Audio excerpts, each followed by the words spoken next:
That's right, turn that shit up, man.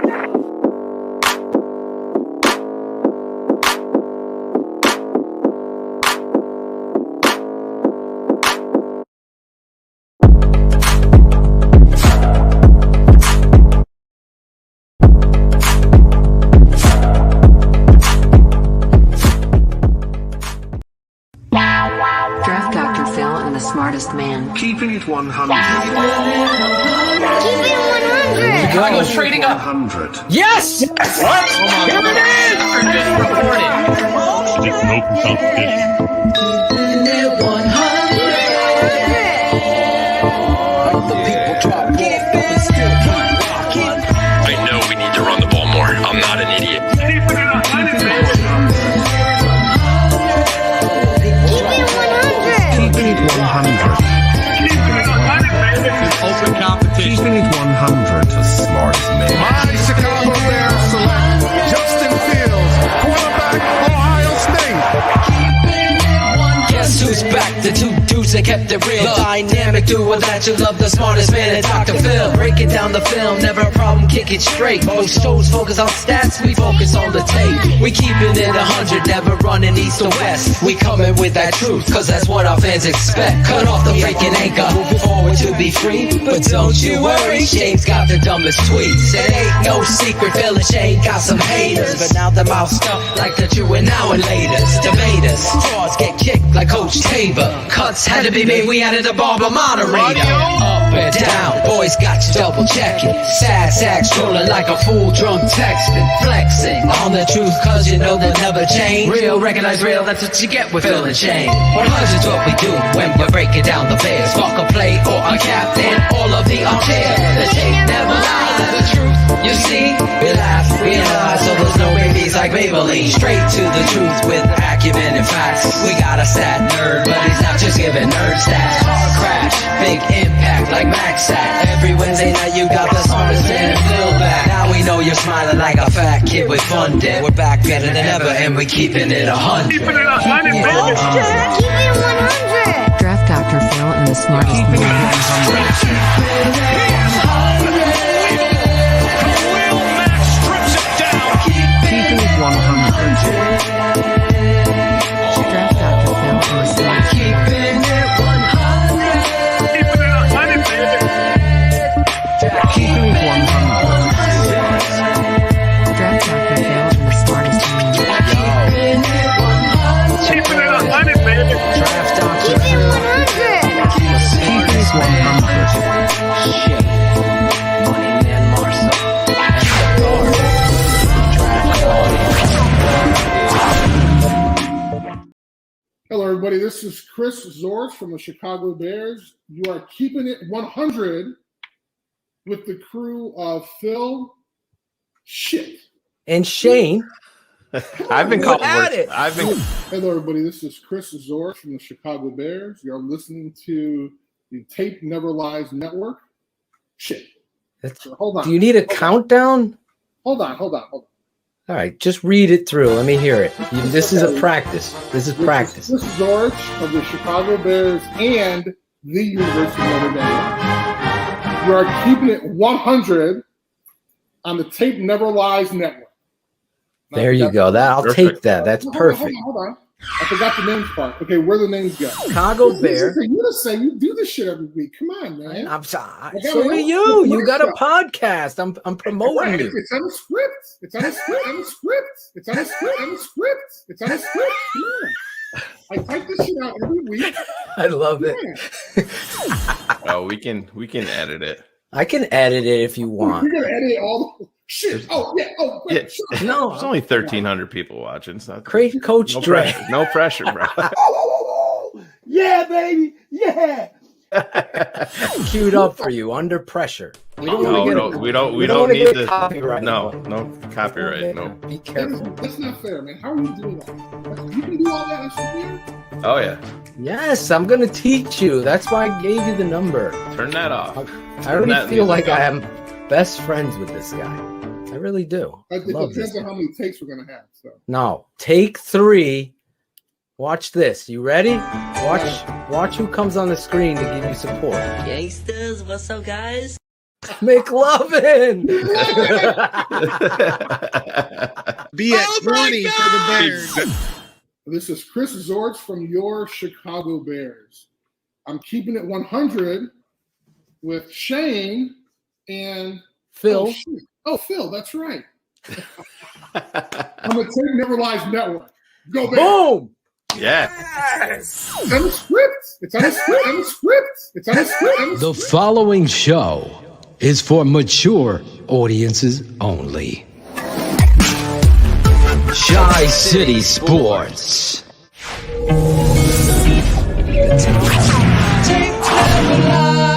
The tape never lies. My idol growing up was Mike Singletary. Oh, wow. I didn't know that. I wore number 50 in high school and also in college because of Mike Singletary.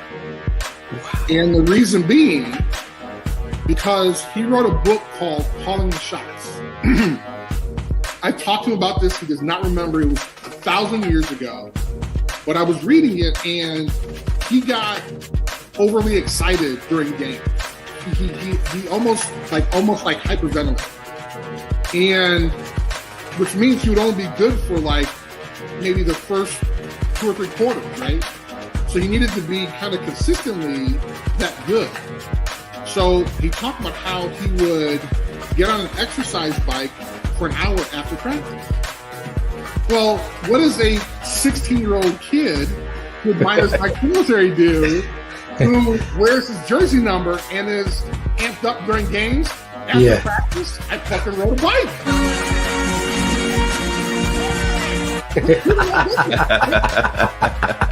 I mean, literally, if he was like, drink pink thinner, it'll make me, I'm like, I'm in, let's go. Let's do it.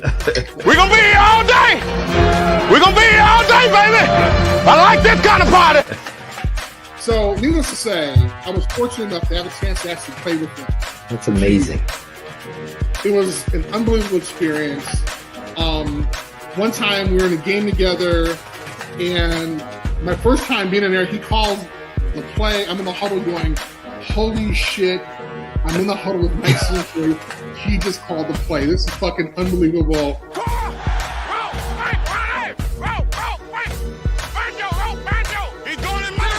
This is amazing. I line up. The play's about to happen. All I hear is Mike Singletary yelling, Chris! I'm like, oh shit, he's getting me pumped up. He knows the whole story about how he was my idol. He's getting me pumped up to get the play, make a tackle. This is going to be great. He's like, Chris, I turn on like, yeah, what's up? He's like, you're in the wrong gap. You're in the wrong gap. What was it like growing up in your neighborhood with your mom and you Bears fans? And just talk about that story, man. So I can kind of sum it up. There was, after my mom passed away, a reporter asked, and this was maybe 5-6 years after my mom passed. Mm-hmm. And my mom was white, my father was black, never met my father before. And we lived in basically an all-black neighborhood. And the reporter said, hey, did you ever think that your mom, being white, because you didn't have that black role model in the home, you stayed in the black neighborhood to allow you to understand your culture?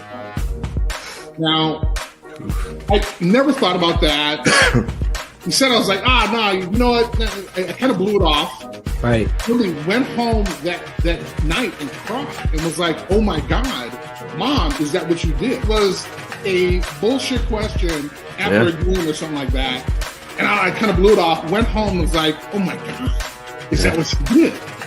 You know, and of course, went to her gravesite. And like really started having a conversation with like, is that what you did? And did you really make those sacrifices? And I say that because she was mugged a lot. She got beat up. People broke into our apartment. And it's kind of a funny joke because we didn't really have shit. So when they broke in, my mom was like, yeah, they probably came in and was like, damn, somebody already hit this place. Yeah. We was robbed. So I was the 5'11" defensive tackle. I mean, who the hell wants a 5'11" defensive tackle, right? So I knew that there probably wasn't a lot of teams that were looking for me, but I really wasn't concerned about being drafted in the first or second, third round, whatever it was. But I knew I was going to have a chance to on the next level. So for me, having an opportunity to actually play in the NFL was important. So my draft day comes, and I remember this very vividly. Mel Kiper said, "Hey, the Bears are coming up, and wouldn't Chris George be a great fit for Chicago?" I remember that moment now that and I you was say like, "Oh, that's awesome!" And then my phone didn't ring, and I'm like, "The hell?"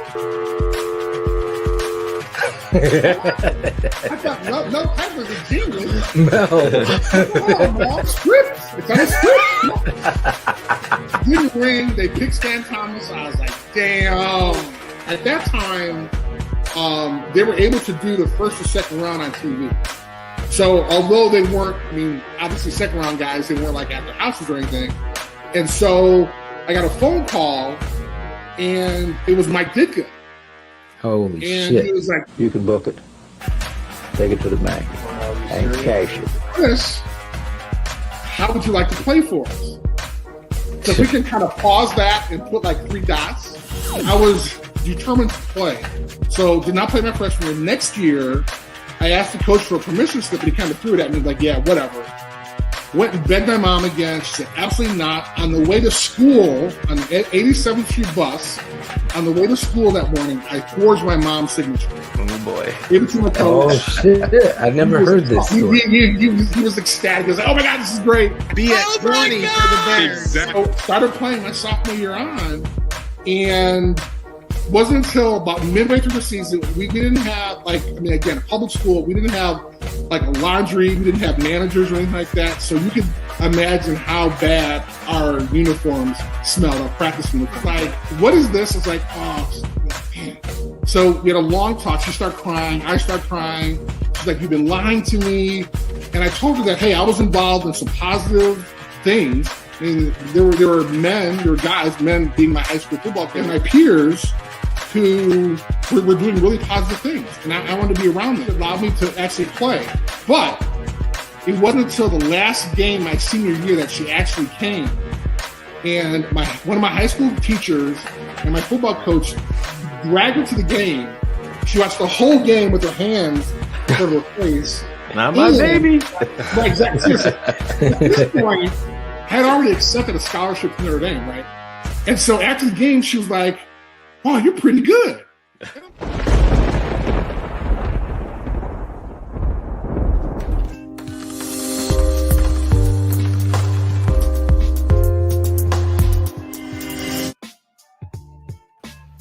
Yo, this is Claudio the Barber, and this is Shy City Sports Keeping It 100.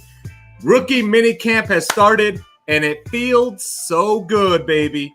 We got another great show for you tonight. We got Emory Hunt from CBS Sports coming on, and DaWindyCity Productions bringing the hype.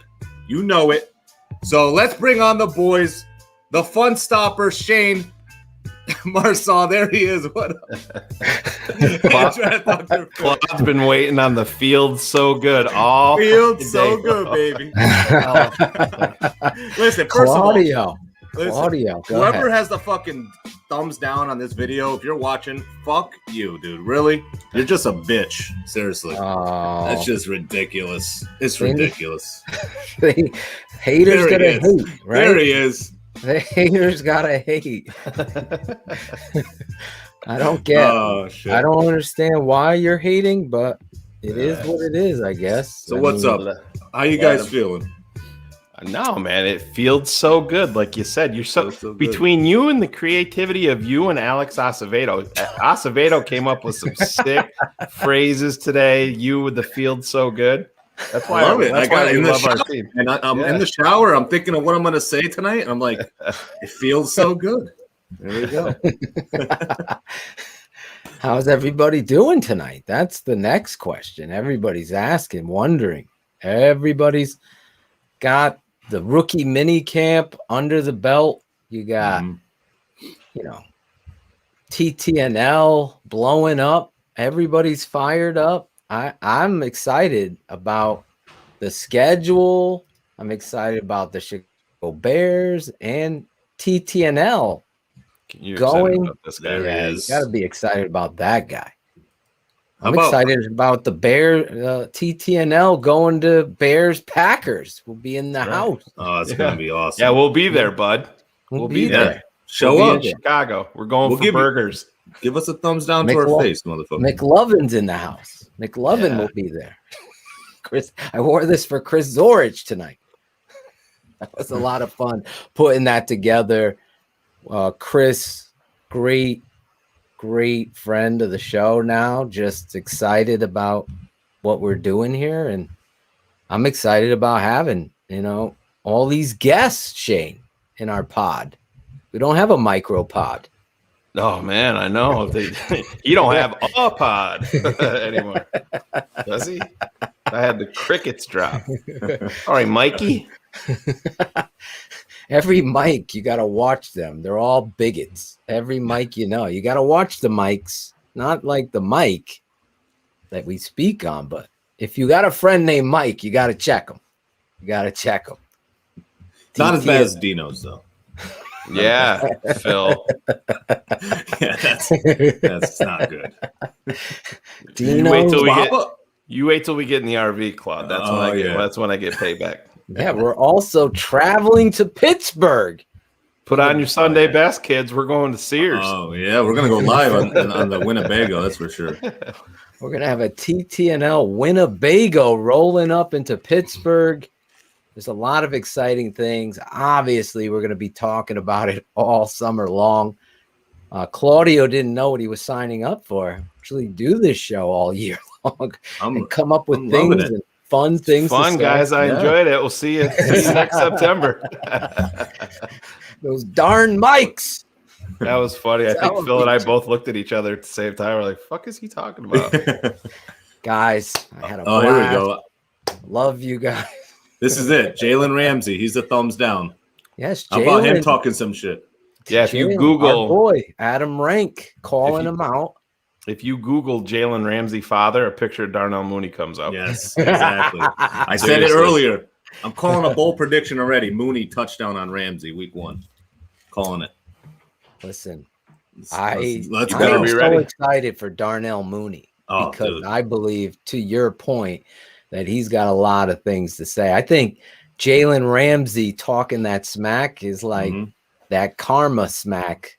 It's like the Penguin's hips in a fucking corduroy suit starting campfires with that. Hi, Phil.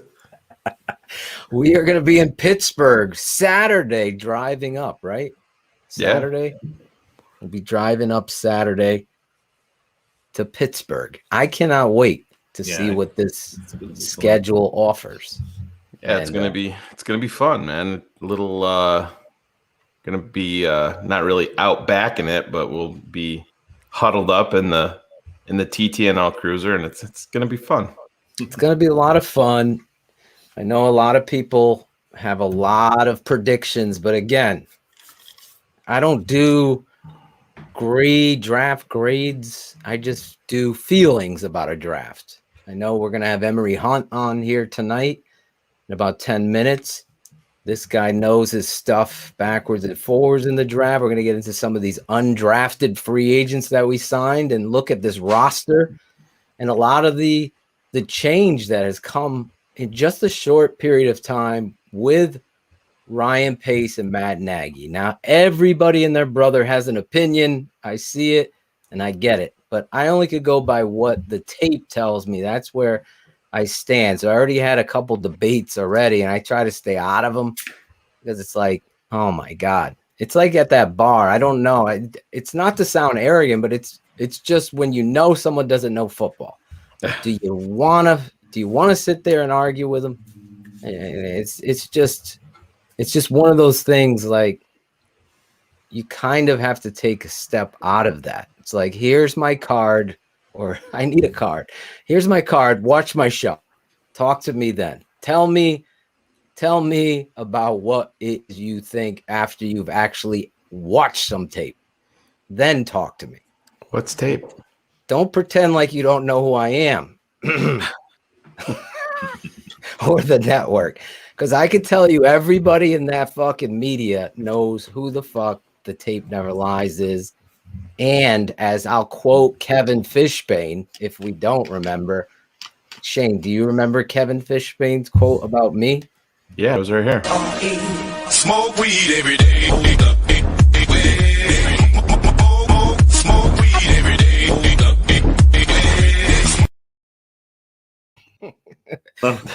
I love how that's just my name now. This is the infamous Draft Dr. Phil.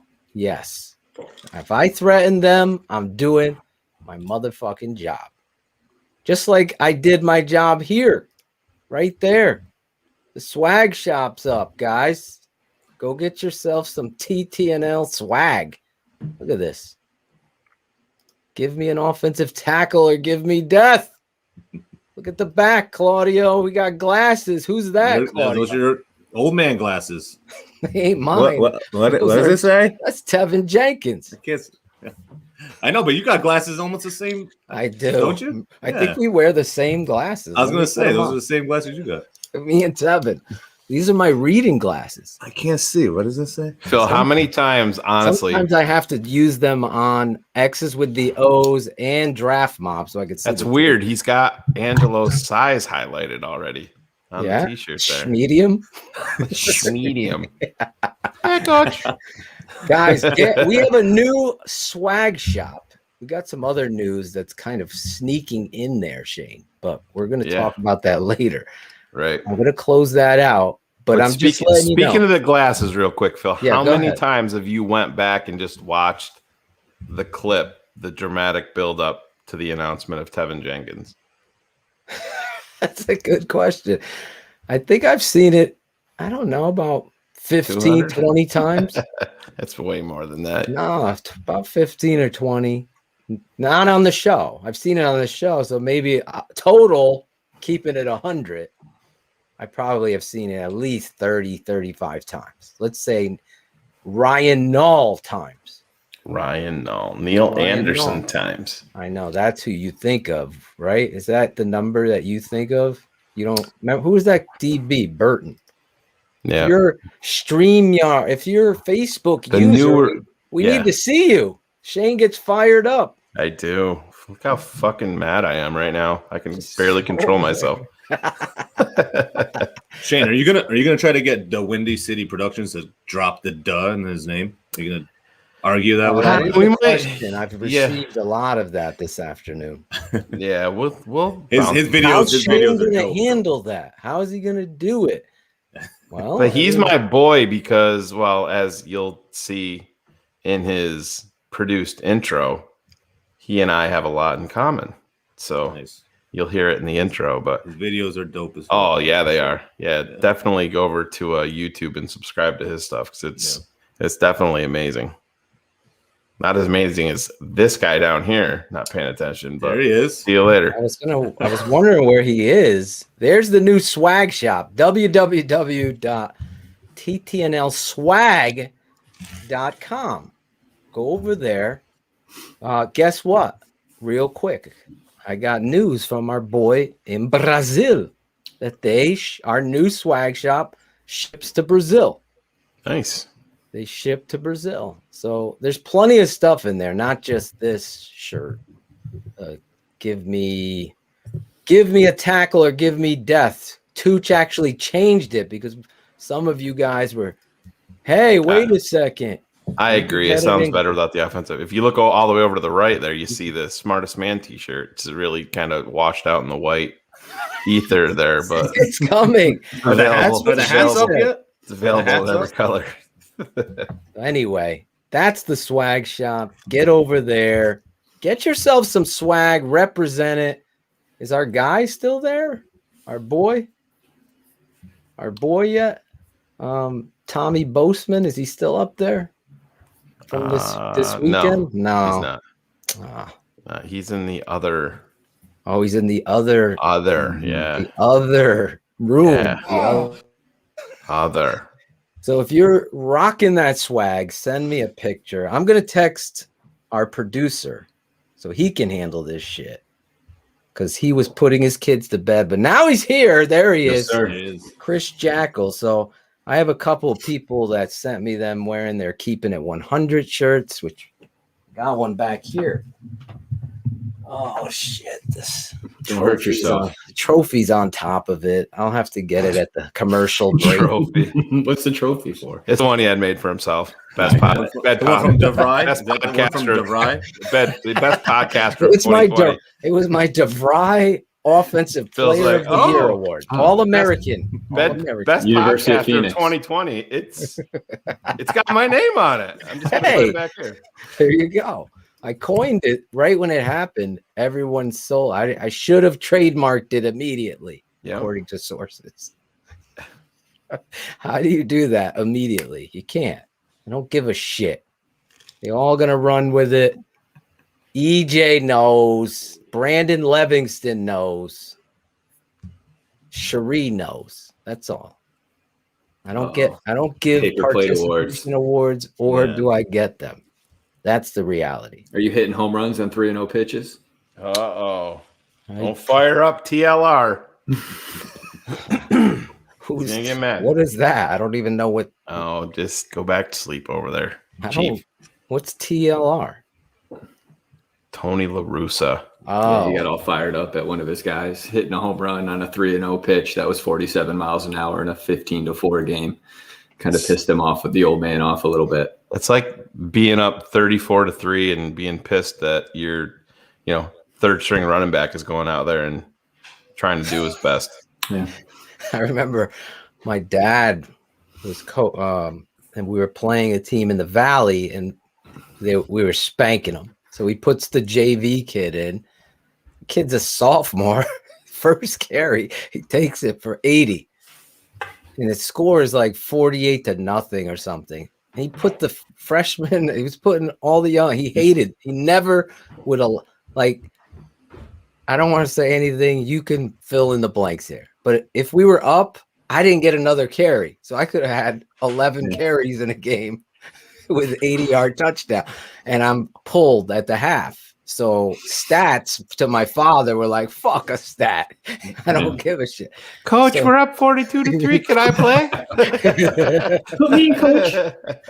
If we were up 28-0, I did not even see a carry. That's the story. So we're up. We're spanking. After the game, the other coach comes after my dad. What are you trying to run it up on? He's like, I never saw my dad so fired up. He's like, you mean to tell me that you can't tell that he's got another fucking jersey on his back? Because the JV kids had, a different type of jersey than the varsity. I go, he put his... Anyway, that's how it goes down in football. People get fired up. They put a rule here in Connecticut. You cannot be up by a certain amount of points or the other 48. Yeah, it was 48. It's called the John or the Joe Cochran rule. Yeah. John Cochran rule. They should do that. They should do that for views on YouTube. Some people wouldn't even get their fucking podcasts up and going. Right? Oh, God. Always keeping it classy. You only got 24,000 views. Oh, you guys are duty heads. Can you go, imagine, Diddy. Let's go, Diddy. We got a big show coming up. Yeah. Can you imagine waiting all day to do a thumbs down on some? I'd be happy about it. Let him have their fun. That's probably the only excitement that dude's got in his life. I got a thumbs down on them. One. That's why you got to listen to my boy Bullets and Michael Williams. Go smash that motherfucking like button. Mm-hmm. Let everybody know, right? HL Priest is like Mick with Rocky. He's like right in your corner. That guy, you never have to worry about fucking HL Priest. Anyway, Claudio. What's up? You're excited about Darnell Mooney. Always. How many people have had thoughts about Allen Robinson since this situation occurred with Justin Fields? He's been very quiet. He has not really shown himself. I know He was just they're in camp. Is he in camp? I don't know. Working out? They said that it was near perfect attendance for the offense. And I mean, you can say what you want. That has a lot to do with who you drafted at number 11 overall. That's that effect. I'll just be 100% honest. If the Bears didn't go make a move for a quarterback that night, I don't think that they have damn near perfect attendance. I agree. I'm just being honest. If you don't get cut for getting hurt off site, that also plays a little bit into it too. Yep. I think guys are kind of a little upset with the NFLPA, especially what happened over in Denver. Guys are like, well, I'm not missing out on my money. I got to show up too, but I'm running there if Fields is there, so I don't care. Yeah. And it's just, I mean, Allen Robinson he was on with Chris Collinsworth and Richard Sherman on a video podcast, and Chris Collinsworth was talking about how he really loves these young rookie quarterbacks that came out this year, and he talked about Justin Fields, and he said to Allen Robinson, would it prevent you from signing with a team, having a rookie quarterback? Like, he's like, no, absolutely not. And so it's, even though he hasn't said anything, and I know I was on that train, but Allen Robinson needed to shut the fuck up. So I'm perfectly fine with it at this point. He just needed he was letting everything bother him, and the Bears pulled the ultimate OG move. And they're like, oh, we're going to take this dude out to eat and offer him a bundle of fucking money. And then you saw him run and sign his deal within 24 hours with Kenny Galladay. Bears played that perfectly, and Allen Robinson and his agent folded. The Bears got what they wanted. The Bears read the market right. Allen Robinson and his team did not. How about this? You think there's any chance that we go after Julio? No, I don't think so. Too much money. Yeah, no. I don't think so. But I mean, I guess it'd be great. Yeah. I mean, it'd be nice if he stayed healthy.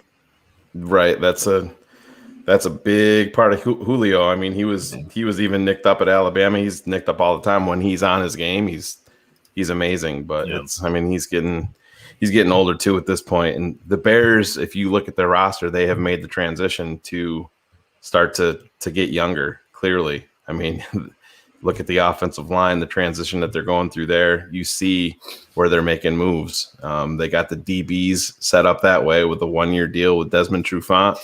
They're going to let some of these young guys go out and play. I think they're still going to be looking at the waiver wire and the cutdowns at the end of camp to see if somebody breaks free there. But they've made that transition. I don't think that they're going to be in the game of going after high-priced veteran guys because they have a guy like that in Allen Robinson already. I mean, not saying that the talent level is the same there, but you got a guy making, 18+ million on a 1-year deal. And we'll see. That's why it's imperative for Mooney to take that next step. Mm-hmm. I got faith in my boy. Trying to send this to, and the Bears do too. I mean, when you open that app, that's Mooney right there. First, when you open that app, is that him? Yeah. Oh yeah, that's him. That's him holding a ball like this. You can see the 11. Oh yeah. Yeah. Oh my God. So I mean, they're they're all in with Mooney. Mo Mooney. I'm gonna try to send it again. It's not going through. It kept not going through for some reason. I think I put an extra O or something. We need some extra O here in Chicago. It's easy to do. I think I did football. That's what happened. There you go. Let's see if this works. If not, I'm just gonna text it to him because that's ridiculous that this was acting up. We need to get a Bill O'Reilly. Fuck it, we're doing it live. We need to get that drop. We're gonna get that drop. Oh, we've had it. We'll probably get dinged for that too. Dinged for that. They ding everything. Yeah, but no, Phil, we talk a little bit about while you're sending that out tomorrow night. Don't want everybody to forget. We got Cap coming on with Phil and I tomorrow night. We're gonna talk it up, and he's gonna be a guy because he, being there in Chicago. I mean, I've talked about it with cars. Also, there's a different feeling every single day now because of one guy. Yep. And it's going to be fun to talk about tomorrow night when we talk to Cap. So yeah, we'll be recapping the draft tomorrow. But tonight we're going to be capping the draft with our guy. Listen, we only do things a certain way here, as you guys know. This guy I've known for a long time. And when I say he speaks the truth and knows the ins and outs of the draft, he does. But he also knows the small schools. So he's not up there pretending like Matt Miller. Hey, I know everything. I switched my tackle 2 weeks before the draft because Daniel Jeremiah and Emory Hunt did. Anyway, now he's working at ESPN. Maybe I'm in the fucking wrong business. I just got to copy everybody else and not have my own. Anyway, let's introduce this guy the TTNL way. Keeping it 100, Emory Hunt. Ladies and gentlemen, when it comes to knowing NFL draft hopefuls, very few can come close to the knowledge that this guy drops year after year. But his expertise doesn't stop there. The owner of the football game plan, this dude holds more titles than Apollo Creed. TV host, author, motivational speaker, sportsline expert, former college running back, NFL draft expert, and the better half of the College Draft Podcast. TTNL fans, give it up for the star of the playbook. He's Emory Hunt. There he is. What's up, Emory? Man, that was one hell of an opening, man. I appreciate that. That's how we do it here, man. We don't pull any punches like Apollo Creed. You have all these titles.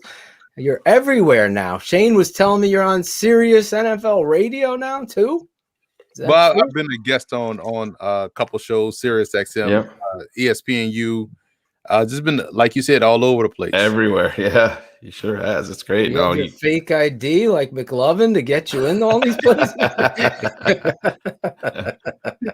Long time no speak. How are you, first of all? How's life treating you? I know you're busy, so that's a good thing, right? Yeah, that's a great thing. Life is good. It's fun. Football has now been always for me has been a full-time, all year round thing. And this year you kind of put that to the test with the college football season being split into two.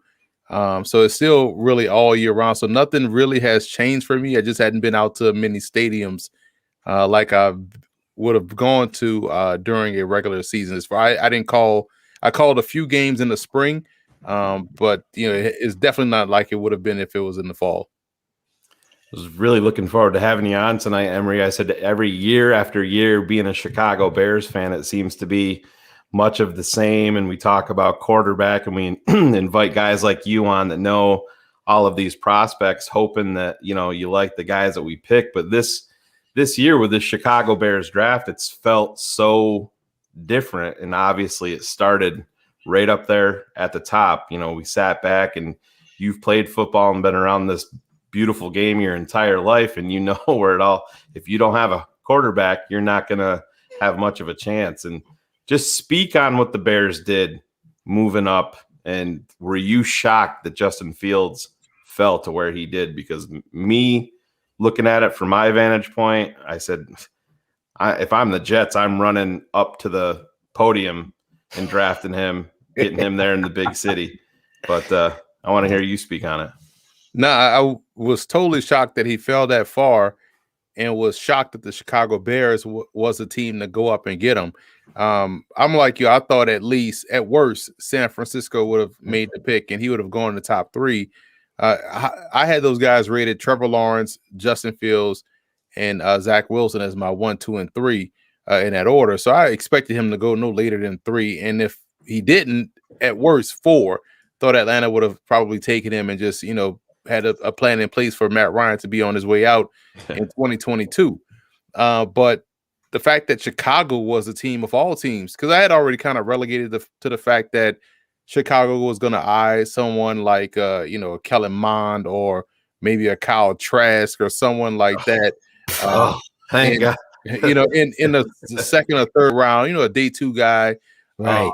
Day 2, day 3 guy, but I didn't think they were going to be aggressive and go up and get a guy like Justin Fields, and it worked out perfectly because they got someone that is going to come in and has the temperament to play in a big city, in a big time football town, with all the pressures that are surrounding guys playing in that, in that town, whether it's New York or Chicago, and playing that position.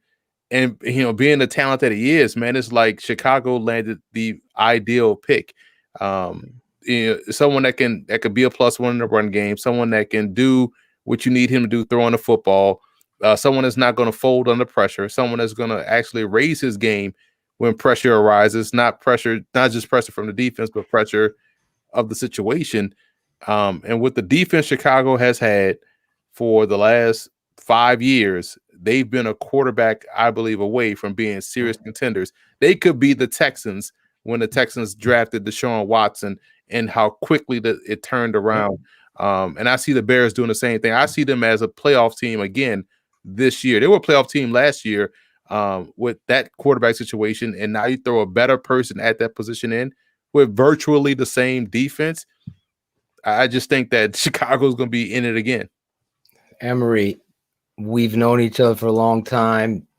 You were right on the front lines with me talking about running back Jordan Howard and Mitch Trubisky. You called Mitch Trubisky what he was, and it turned out I got to tip my hat to this guy. That's why I fought to get him on. We switched nights for this guy. That's the reality, because I really enjoy Emory, the person, the human being, but also the eye that he has and where he stands in his analysis. Obviously, I took a shot at Matt Miller, but I've talked to Emory a long time. This guy works his ass off to give you facts on the draft, and then to see people go the other way and steal that shit and get credit, it just drives me insane. So he's someone that I trust, that I'll reach out to see what he's thinking if we're seeing the same thing. That being said, though, there was another stigma attached to this draft pick, and it was a social one. And for a franchise that has skipped over drafting a black quarterback, how big do you think this is for the franchise and the players within it, free agents potentially? That stigma, I heard, because I talked to a lot of players that are on the Bears and the league, and there was this stigma attached to it. I know you spoke on it before. We talked about Mitch. How do you watch Mitch and Watson and come away with Mitch? You know what I'm saying?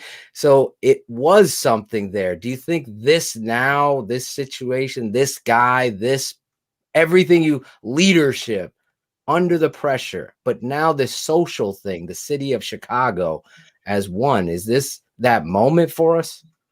I've never seen one city like completely rally around one pick, like the Chicago fans rallied around Justin Fields.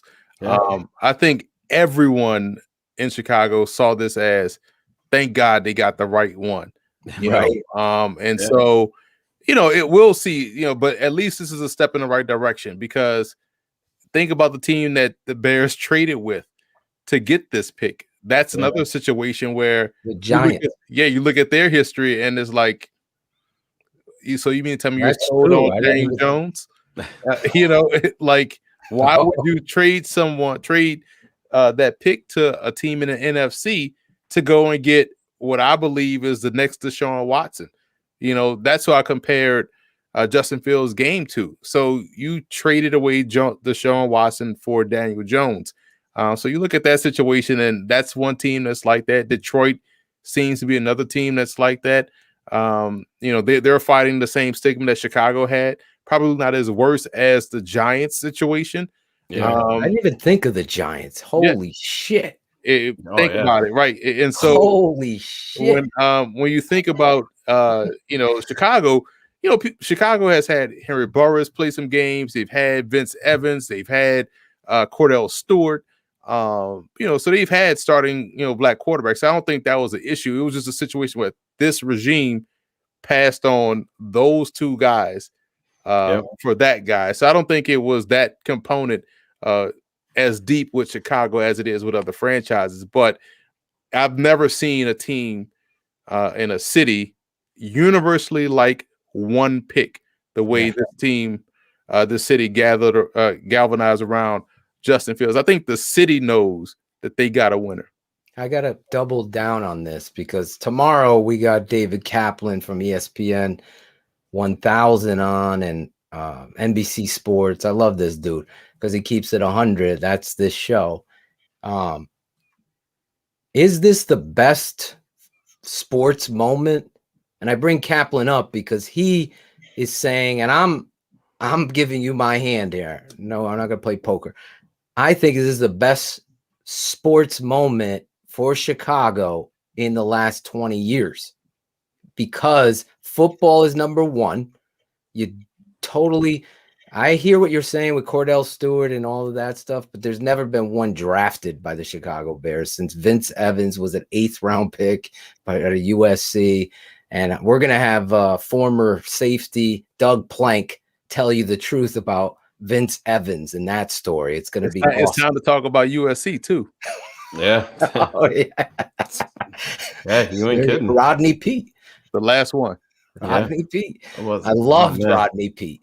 I loved Rodney Peete. And I actually prayed that the Bears drafted Rodney Peete before the draft. I remember as a kid. But anyway, is this the biggest moment? Just like you said, you're from afar. You're in Jersey now still. So you're in Jersey, but you're born in Louisiana. You're a Saints fan, although you've put your fan card probably away. But from afar, do you think this is the best sports moment to see the Chicago Bears take this dynamic? I think there's just that unexplainable thing on tape, Emory, that energy that you see resonate, like that confidence, like the ultimate alpha that he walks into a stadium, you got a chance no matter who you're playing. We have never had that at the quarterback position. He's the best quarterback the Chicago Bears have ever drafted in my lifetime, and that includes Jim McMahon, in my opinion, coming out of college. So for me, I'm saying it's the best sports moment in my lifetime as a Bears fan, and that 85 Bears win is probably up there number one and this number two, but 20 years. I know I give you a lot. I think you are, you're fanboying a little bit right now. I used to enjoy watching those Bears defenses. Again, growing up in New Orleans, Saints fan. So the 2006 NFC Championship game, I believe. Yep. All those Bears defenses. I think Lance Briggs is a Hall of Famer. Obviously, I think Charles Tillman is a Hall of Famer.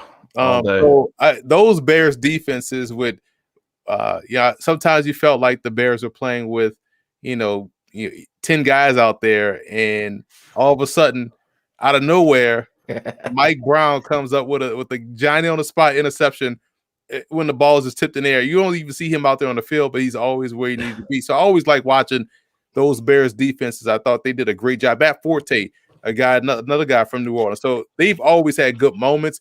I would say it's probably the best Chicago football moment in the last 10 years. Let's do that. There you go. I'm 10 years. I'm cutting that for the highlight for tomorrow. I love it. I'll take it. I am in a football bubble. 10 years would be 2011.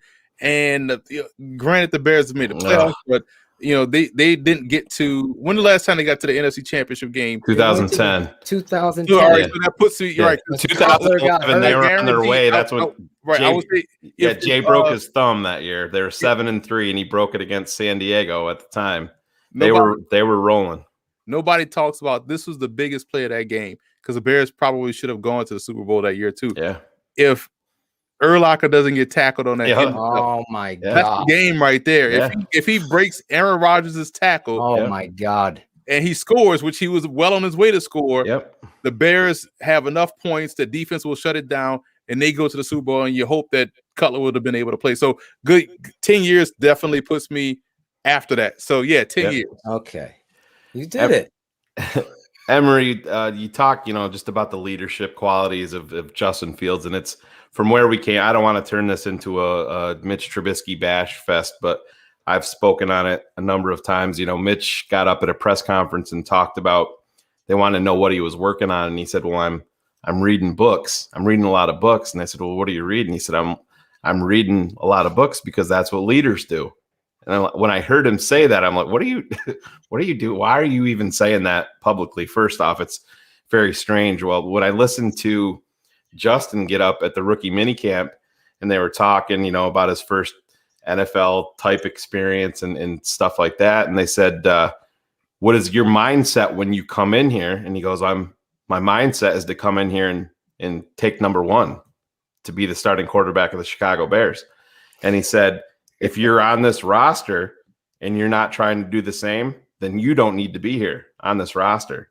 And I'm like, this is a 22-year-old rookie quarterback that came in and he dropped the hammer in rookie minicamp. And I said, I loved it. I've been waiting. I'm 44 years old. I've been waiting forever for this position for a quarterback to come in here to Chicago and just say something like that immediately. And man, you talk about it's inspired. I know I'm fanboying now, but man, it's palpable, man. The difference that this one pick has made. It's amazing. I'm pushing for 20 years. But speak on that when a guy comes in so young, but more importantly at that position and says something like that. I mean, as the vets have to hear that and see that and be like, let's go. This is our guy. Yeah, here's the thing. Players know who can play and who can't. So, players will tell you in the media that, we only focus on, the next day, focus on the next rep, all the cliches that they throw out there. But they watch college football. They saw that doggone playoff game against Clemson. They saw the one last year against Clemson. And it was like, you know what? I know this dude can play. And when you can play, you don't need leadership. That's the leadership for you. You're able to say whatever you want when you can ball out. When you can't, then you have to rely on other tactics. But that's the reason why players listen to those that perform. And performance is everything. It's a performance business. And we've seen Justin Fields perform, albeit in college, at the highest level. So, I think the players understand that this dude can play. They understand what they have potentially at that quarterback position. And watch how many people now just be amazed at the amount of weapons Chicago has, because the weapons have always been there. Just didn't have anyone to get them the football consistently.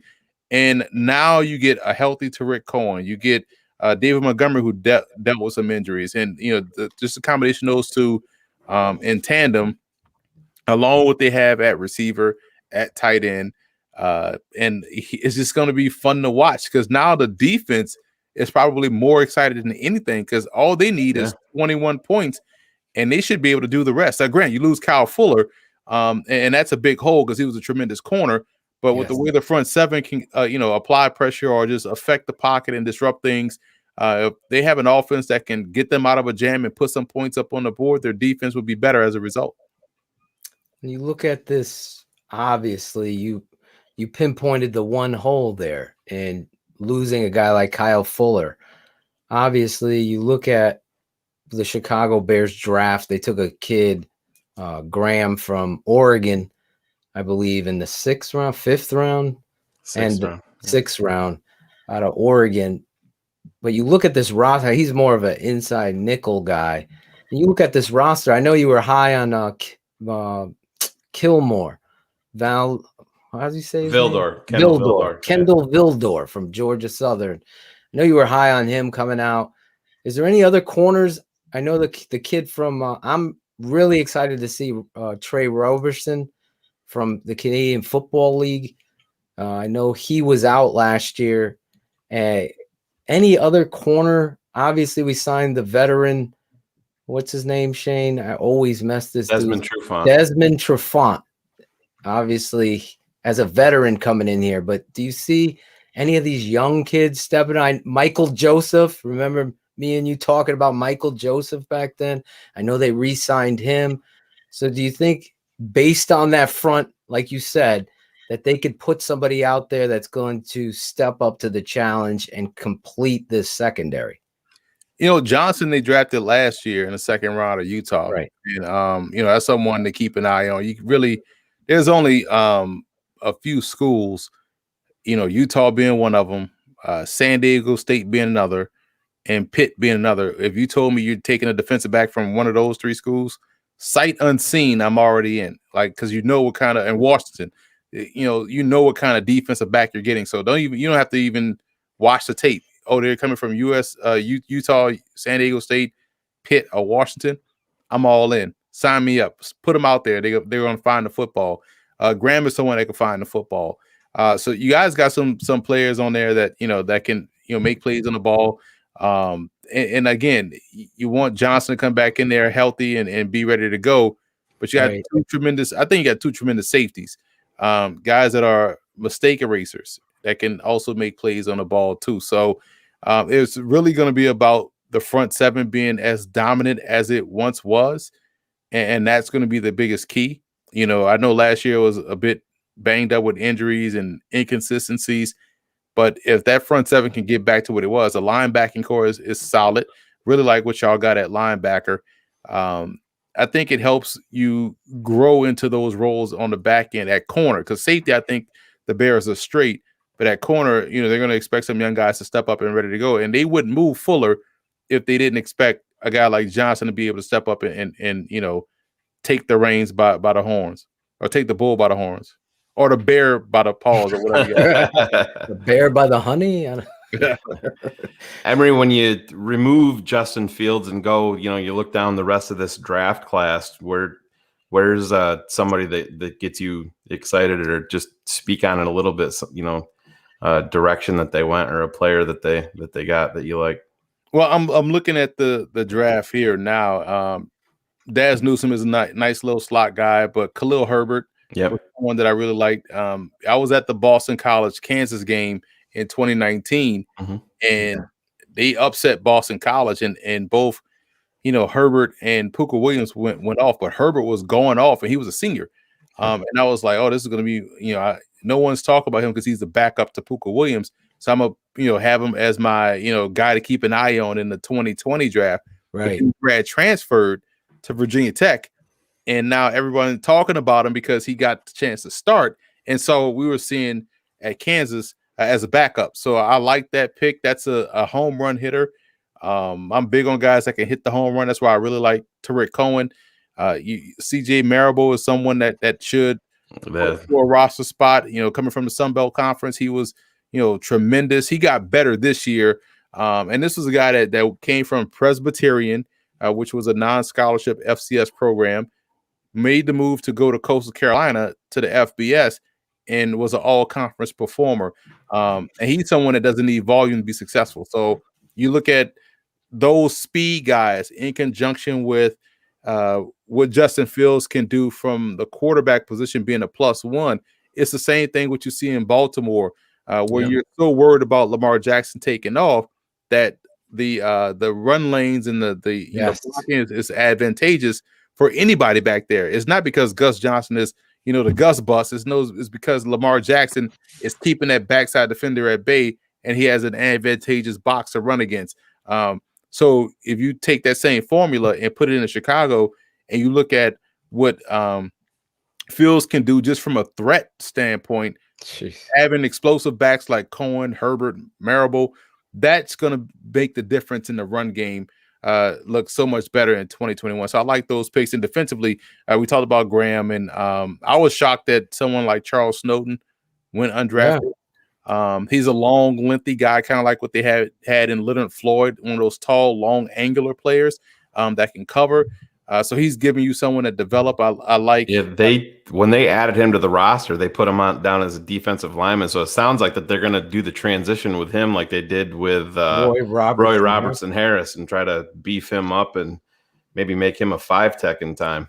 And he's someone that can actually get outside and cover. Tevin Jenkins gives you I guess a plug and play guy. I wasn't as high on Tevin Jenkins as most, but they're drafting him to start, and he can play left or right tackle. I like Baram more than I like Tevin Jenkins, and Baram is a guy that's going to do some good things up there too. So they invested in the offensive line, and undrafted free agent Sam Kamara out of Stony Brook is someone that I was able to talk to last summer, and was able to go out and check him out, at summer practice and watch him against, I believe it was Bryant. I was at that game scouting him too.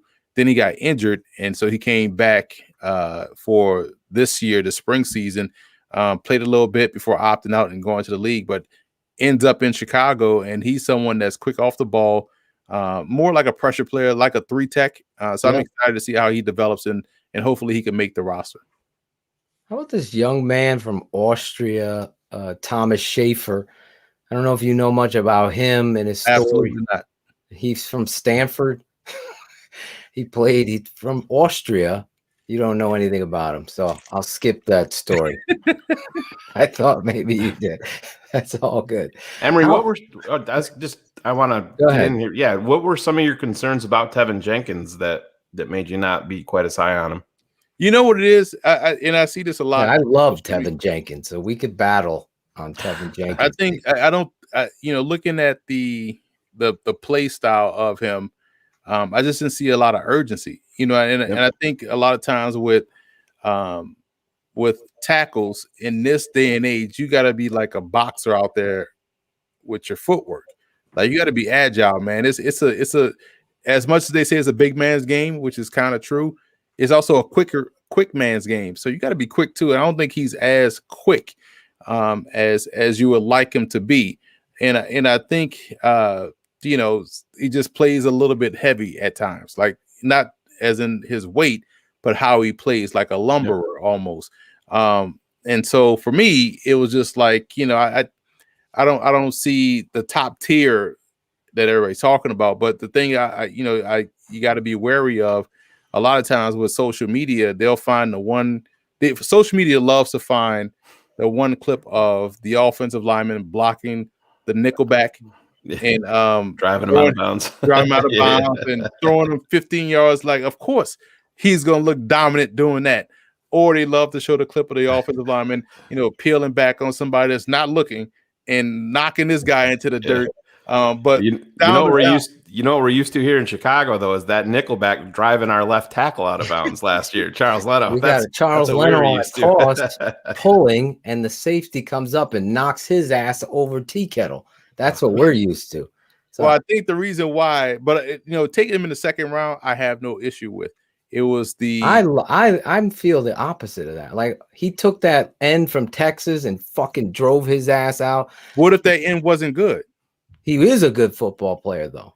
You talking about the one that went to the Bengals? Number 91? What's his name? Yeah, he went to the Bengals. You don't like him?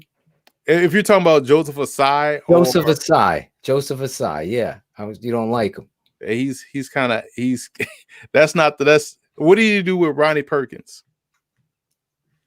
He handled him. He didn't. I mean, the game was a blowout. That game was a blowout. He didn't allow a sack with that dude. I have him on film taking 91 from Oklahoma and just driving his ass into the secondary. That wasn't Perkins, though. Perkins was number 3. Number 3. I have him with number 3 too, blocking his ass down on a counter play. Yeah, we can watch it. I'll watch it with you. I see a lot of great things about, but we'll agree to disagree here on this. That would be fun if we get you back and we'll break down. Jordan Howard. Jordan Howard, great back, right? He wasn't a good back. He wasn't. He led the NFL in all those rushing in all those years. And then they let him go. Now he's bouncing around the league. He's just gonna be silent. He didn't like Jordan Howard. Do you like David Montgomery? Here's the thing with David Montgomery.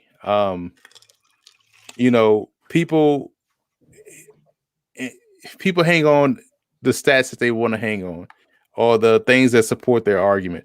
So you'll see a stat come out that says forced the most missed tackles in college football.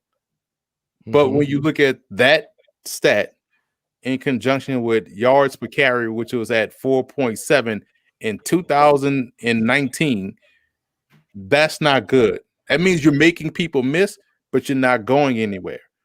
Yeah, but he had the worst offensive line in football. Of course, And no help in weapons, right? I've heard this excuse for there's no excuse. There's none. There's the tape. The tape shows me he's elite. So Jordan Howard. I'm not Jordan Howard. David Montgomery. Excuse me. Yeah, you had. I saw him put the picture up there. He was going to put it up, the producer, but he pulled. But I'm just saying, David Montgomery is phenomenal on tape, especially with what he had to deal with. And let's keep it 100. He had a rotation of linemen going in and out. He's getting hit in the backfield, breaking tackles, breaking constant, and moving the chains. And he had a coach that doesn't know how to run or commit to the football. That's what I see on tape. I'm not talking about what he did in college. I'm looking at his tape here, and he had a left tackle that was a JV football player. Probably couldn't start on any other team. The Denver Broncos needed a left tackle, and they're familiar with. They chose our right tackle, Bobby Massey, because they know Charles don't work. We'll go back to this again.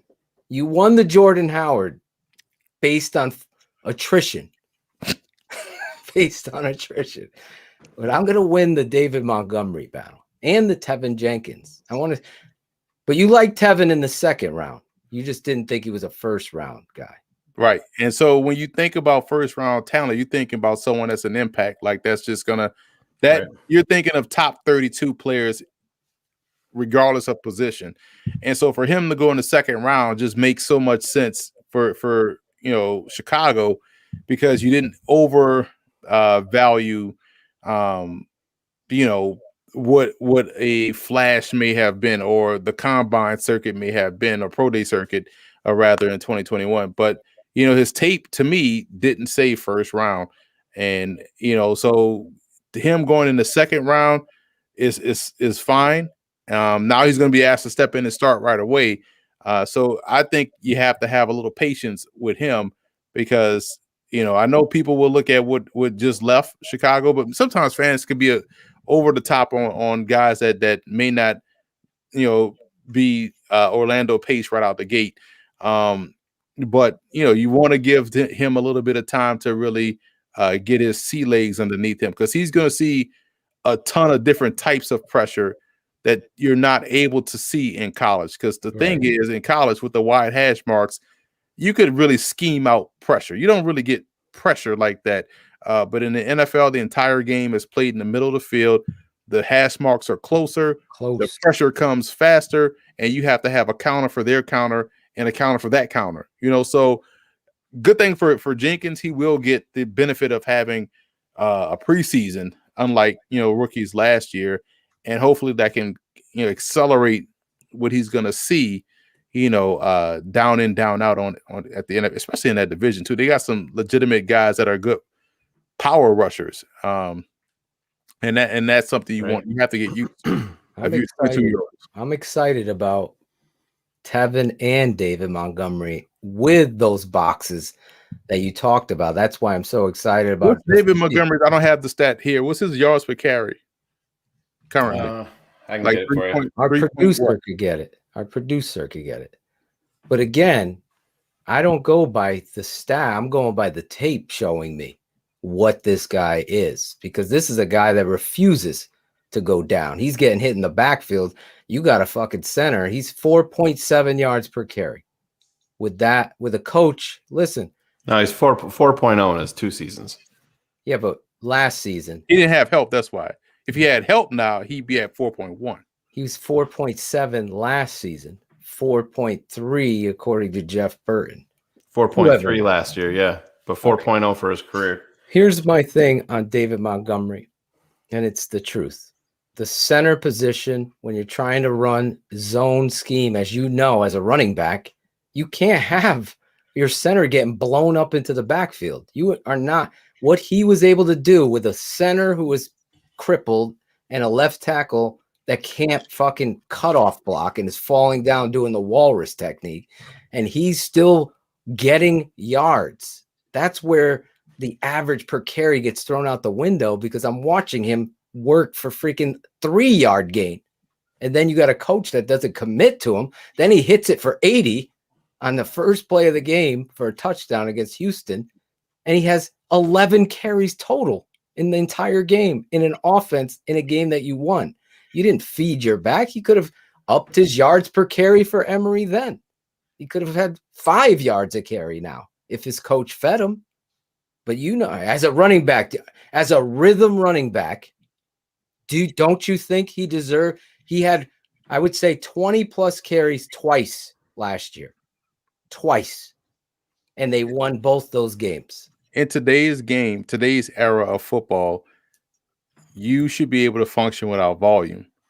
Volume is gone. You know, and the reason why, because guys in college don't get volume, you know, because the way the offense, even in high school, Are you confident Matt Nagy, the play caller, head coach, with Justin Fields and with the running game?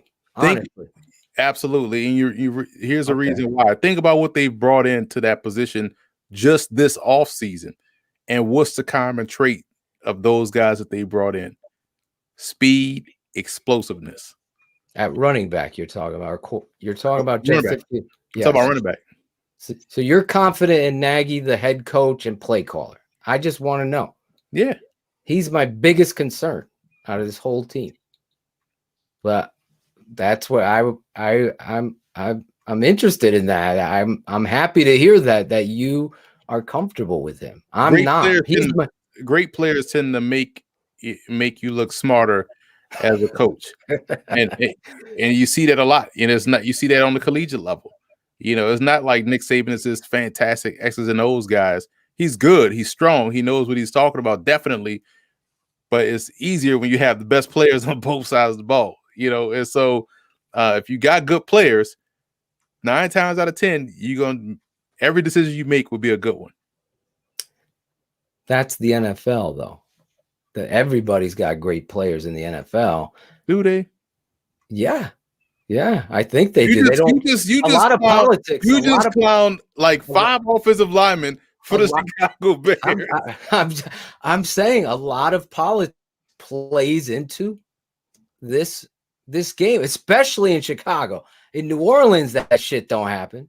In Seattle, it doesn't happen. In New England, it don't happen. No politics get played. You're the best, you play. But I've watched this team for my life, and I see, we played Charles Leno. We paid him. We invested in him. He decided to fucking hit the Waffle House across in Indiana in the region every weekend and not working after he got paid, gets married, gets a kid, and he's not playing hard. But we paid him, so we're going to keep there's no accountability. Charles was a talented 7th round pick out of Boise State, right? But he didn't work. Like James Daniels went and did work. He worked on his body. Now he's clearly your best offensive lineman coming into this season. We'll see how everybody else comes, but that work ethic, I think you can agree, matters too. Everybody's talented in the NFL. I believe. I've seen it. I just think some people don't. Either they don't give a shit. There's players that don't, or they don't like the coach, or they're upset about their contract, Allen Robinson. So there's other reasons that'll take away. Are you a big Allen Robinson fan? Do you think he's worth $18 million? He's excellent. And you're going to find out how excellent he is now that he has a legit quarterback. Going back to quarterback, I do have another question about Justin Fields. I brought up talking about the concerns with Tevin Jenkins. Emory, if you're looking down on Justin Fields, and we all know the good, what are some of the things that concerns you with Justin Fields that you feel like he really needs to work on to take that next step? I mean, because we can all hype him up as much as we want, but now it's go time. What things do you think he needs to work on to be a NFL quarterback? I think he has the reason why I compared him to Deshaun Watson. He has the same type of thing that kind of you wanted Deshaun Watson to get out of his system. And sometimes you got to be quicker to decide, all right, I'm gonna just take off and run, or I'm gonna just take this layup and live to play another down. Because sometimes you guys like that, because they are so talented and so good, and they've proved it time and time again that they can make the play. They want to make the play too much, and they end up sacrificing either their body or sacrificing the play as a whole. So you kind of want him to be a little bit more judicious when he runs, but also be a little bit more selective on when and where to run somebody over. Sometimes you watch Deshaun Watson play with the Texans, and you like, this dude think he Christian Okoye. Like, you can't run over everybody. Like, you got to really get down. And now if you're in a goal-to-goal situation, or you see the pylon within your sights, okay, now you can lower your shoulder. But also sometimes, you don't have to hit the home run every time. A double is nice.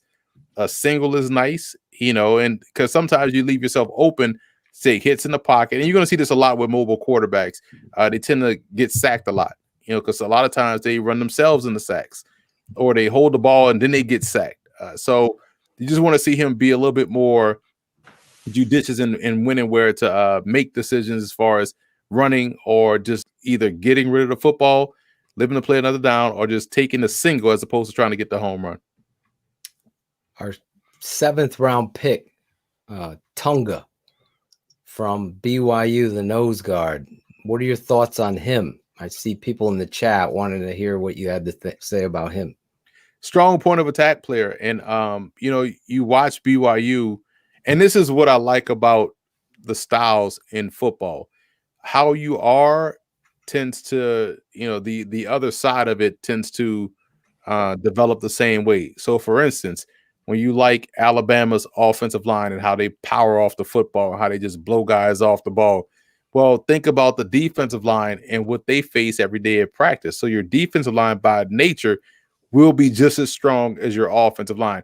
If you're out there airing it out every day in the Big 12 or in these spread offenses, and your defensive line they probably have a variety of pass rush moves, but when they run up against someone that can run the ball, they don't see that much run in practice. They won't be apt to do it. BYU, you look at their offensive line, 2 NFL draft picks, 1 NFL player that should have been drafted, but it's now with the Jets, and Tristan Hodge. They were a phenomenal offensive line. They ran the ball really well. Algeria is a running back that we're going to talk about next year. And you saw what Wilson was able to do with Weeks in the pocket, to throw the football.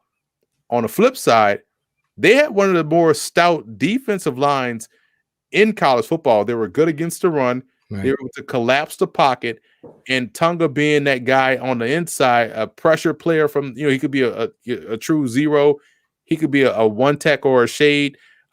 He's getting upfield. So I like the strength that he plays with. So he has good functional strength, and he has been battle tested because of the offensive line. That, again, he went up against 3 NFL players every day at practice. So I know that's what we saw manifest itself out there on the field when they were on defense. And I think that's another reason why I have full confidence in him being a good rotational piece up there for Chicago. So you get Eddie Goldman back. Obviously, he was gone last year with the COVID and his family and the concerns there. Is this guy more just a nose guy, or is he someone that can also be versatile enough to play pass rush downs as well as maybe some 5 technique, or is he just a rotational piece in regards to with Eddie Goldman returning? I think he's more of a rotational piece because of that reason. Goldman has a little bit more twitch, and Tonga is good. But Goldman is a little bit better. So I do see him being a more of a rotational piece to give Goldman a breather, and maybe he can develop into something. But I do think he's more of a run stuffer than he is a pass rusher, so to speak. Emory, are you familiar with everything that went on with Anthony Miller? With the playoff game getting thrown out of the playoff Saints game. fan, so he better have watched it. He's another one that I don't know what Chauncey Gardner-Johnson says to folks. Obviously, he's able. He got Javon Wims out of character. He got Miller out of character. So, I think that's just the tipping point of receivers getting frustrated with. Think about the receiver's disposition. Number one, you are basically running relays every play. You're doing cardio every play. At least for a running back, when you're getting the football. Receivers, you hope that so much has to go right for you to get the football. Line has to protect, quarterback has to find you. You have to get open, and then the quarterback has to throw you a ball that's at least in the same area code for you to go and get it.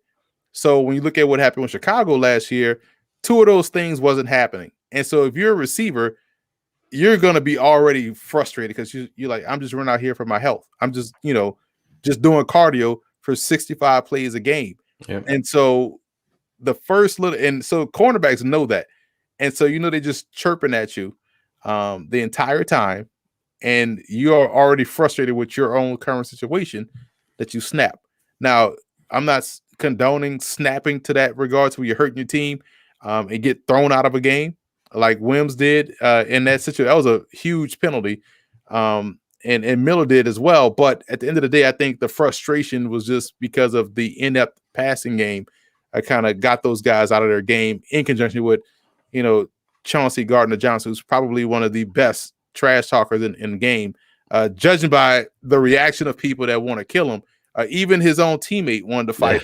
So obviously this guy is elite at doing that. So I think it was just a cascade of problems for that. I would probably try to keep him around. I like Miller. I like Mooney. I like Robinson. I like, obviously I was on this show and I told you guys I like Wims as well. So I think the Bears have some. What about Riley Ridley? Here's a guy that's been in the coach's doghouse because we have some inside information that he challenged Coach Nagy and the staff about accountability in the route tree and everything of that nature when it came to some of the names that you listed, not Mooney or Robinson. And apparently you get into the doghouse. But as far as his talent is concerned, Ryan Pace labeled him the beacon of light in that draft that they were able to obtain him. However, he's only seen about 8 reps in his career, all of which every time he's come onto the football field, he makes a play. What's your thoughts on Riley Ridley? He has to find a way to just go out there and be productive. Sometimes less is more, and you just have to go out there and just play your game, and just know that every situation isn't final. So I say that to say if he's going out there and knowing if he's saying or seeing that he's better than the people that's out there performing with him, and he's outperforming those guys in practice, just know that your time is almost up and you can go sign somewhere else and, show that they made a mistake not keeping you or not playing you more. We've seen this over time. Joe Horn was a guy that was, sparingly used in Kansas City, goes to New Orleans and becomes an all-pro, becomes a Saints Hall of Famer. So we've seen guys go from one situation, to the next and do well. Not saying it's a one-to-one, but it's not uncommon for, someone that was barely used at one spot to go to another spot and really showcase and shine. I want to go back to Anthony Miller just a little bit because I think it is important leading up to and maybe you might not even have known this, Emory, leading up to the playoff game, they specifically sat down Anthony Miller and Javon Wims and showed them a 25-minute video clip of Chauncey Gardner. Just this is what he does, and I don't care what he does, you can't react to it because Darnell Mooney was banged up, so they were already down a guy going in to the playoff game. And it just that's where I have the problem with Anthony Miller, because I understand the quarterback situation is a big part of what he does and how he produces. And he came in as a rookie, got the 7 touchdowns, and hasn't sniffed anything close to that. But man, when you're on that stage, he had his chance there to really, make an impact. And he got thrown out after they spent an allotted amount of time with these two guys. The guys reminding them. You can't react to that. And I mean, the owner of the Bears came out 2 days after the playoff game when he got ejected and really called him out. I was shocked that he was even still on the roster and on the roster to this point. I said, I don't know if they're going to keep him for the long haul or try to trade him to a team, maybe for a conditional pick, if somebody gets hurt. But how does that affect your thought process at all, with Anthony Miller, when the coaching staff sets them down and said, hey guys, this is what's going to happen. We already know it happened to Javon Wims earlier in the year and you got tossed for it. Anthony, you guys cannot react to this. Does that change your thought process on that at all? Nah, because he's talented. If we were talking about someone that wasn't talented, then I'll be, spending more time to harping on that. Talented guys give them a lot of leeway. They know he's talented. That's why he's still around. If he wasn't talented, then he would have been gone. And because they have no issue in getting rid of guys that are not talented outside of the quarterback position. It takes hella high water for them to move off from a quarterback that's not talented. But it's upsetting because you want to see, you want guys to realize the bigger picture. Like, this guy's going to try to get you out your game. Don't fall for it. But it's no different than, obviously not on a grander scale. But how many times, you've been out there and the guys, the coach, you hear on the sideline, coach, watch the ball, watch the snap, don't jump offside. And what's the first thing the dude does? Jumps off side, and he's right there looking at the ball. So you see it a lot. But in that situation, you kind of want someone to realize the bigger picture and just, maintain composure and control. Because, again, if you're that uncomposed, then how can we go to you in a crucial moment if you're not composed enough to keep your peace and just get back to the huddle? Yeah, well, one does it. I mean, to me, that's a naggy thing, and that's why I have my concerns about him, because I don't give a fuck how talented you are. If you're going to ruin it and be selfish after you've been told, after it happened before, then I think you're a selfish football player. In a team sport, talent, we could find receiver talent. You just talked about receivers that are talented. I just think it's a big error. Again, I'm not in that locker room, but I thought, based on what he did selfishly in a playoff game, you sent the wrong message at that time. Now you're kind of riding the parade of positivity with Justin Fields. So of course you continue forward, but when's the next flare up? When's he going to throw his hands up in the air again when Justin Fields is out there and he doesn't get the ball? That kind of stuff we got to watch if Matt Nagy's going to hold people accountable, because I did not see that in the past with him. So I get what you're saying, and it's totally true. Like, Lawrence Taylor has a longer rope, a longer leash than the next guy, and that's the reality of football a lot of times, and all team sports. I'm sure Michael Jordan got away with a hell of a lot more than Tony Kukoc could have. So I don't even know how I threw that name out there, but I'm proud of myself. I don't watch basketball. Anyway, I know we promised you only a certain amount of time. You're so gracious with your time.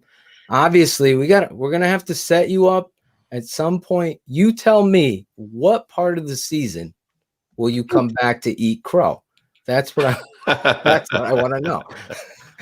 I just want to know if you still have the original video of me telling you about Jordan Howard, me telling you about Mitch Trubisky, and me telling you about Tariq Cohen, who outshined Howard that rookie season. How's he been doing since? I have not heard. What? I haven't heard East-West Tariq Cohen shine yet. I want to see him shine, though. That's elusive. David Montgomery, to me, is a much better football player, running back, and player than Tariq Cohen. Maybe in 1983 No. when averaging 3.8 yards a carry was the bee's knees. But we'll revisit. I think you got to weigh in health, determination. Thank you. And pride in these things. We'll see what Tariq does. Listen, there's no question Tariq has a lot of talent. I think it's more in the slot. I don't think he likes to get dirty, and that's shown up. And again, he hasn't been able to hold up his end in medical side of things. He's been injured, so we'll see where he go. But Jordan Howard, I don't agree with it. I think he was a great back. Obviously, Nagy didn't want him. Now he's with the Eagles. Is that where he is? Again, yeah. He's with the Eagles again. Yep. But I don't know why we traded him. I honestly felt like, but again, we'll give you that. But we'll return. I asked you, when do you want to come back? Week 16, 17 now? It's 17 weeks. Let me just ask you this. What's the projection for you this year for Montgomery's, what's his stat line? He's going to get over 1,000 yards this year? Easily. At a inflation adjusted yards per carry? I'm talking about over 5. Like 4.2 is not cutting it in today's game. You going to denigrate? Because he should get over 5 with I'm looking at quarterback. I want to see who's playing quarterback and the offensive line. I'll show you on tape David Montgomery. But Emory, at the same time, 4.2 is exactly what Tariq Cohen averages for his career per carry. There you go. With less carries. Yeah, David Montgomery doesn't have a lot of carries either. I mean, he's David. Was he the starter last year? Who, Montgomery? Ooh, yeah. When Cordero Patterson would come in after 2 carries, all of a sudden we have no rhythm. Why would you waste giving carries to a wide receiver? Exactly. When you have Walter Payton Jr. and you see the graphic, the feet of Saquon Barkley, the elusiveness of Barry Sanders, the strength of 10 men. Y'all saw the graphic. I wrote the graphic. I believe it. And I show it to you on the tape because it never lies. It doesn't. I don't care about the fucking what did Walter Payton average? More than Montgomery. Best football player to ever play the game. I guarantee you probably in the 4s based on how many yards per carry he had. All right. Caveat. Everyone knew he was getting the football then, and the game was different then. So him doing what he did then was outstanding. Him trying to do that now won't fly.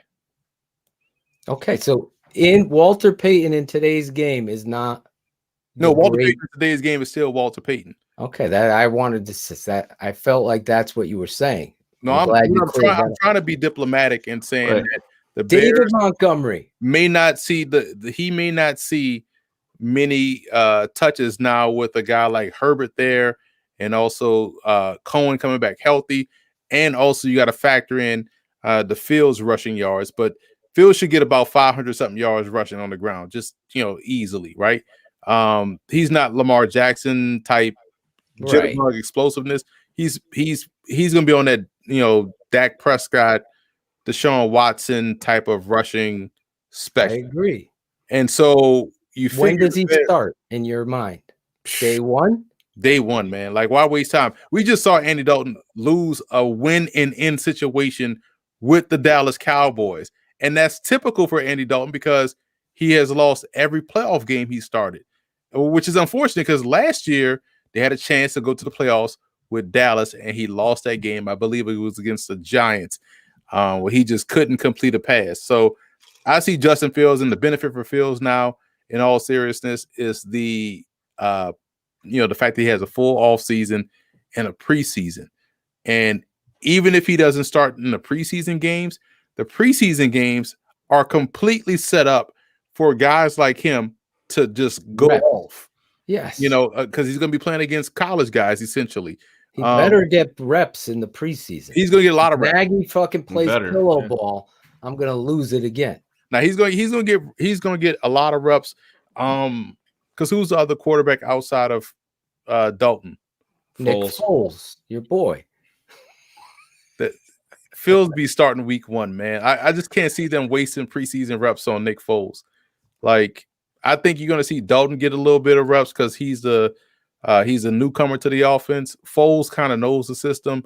Fields is going to see a ton of games, and it'll be interesting to see how much he gets early. Because if he gets a lot of reps early, that tells you he's going to start week 1. If he doesn't and he gets a lot of reps later, that means he's going to start probably week 3 or something like that, week 4.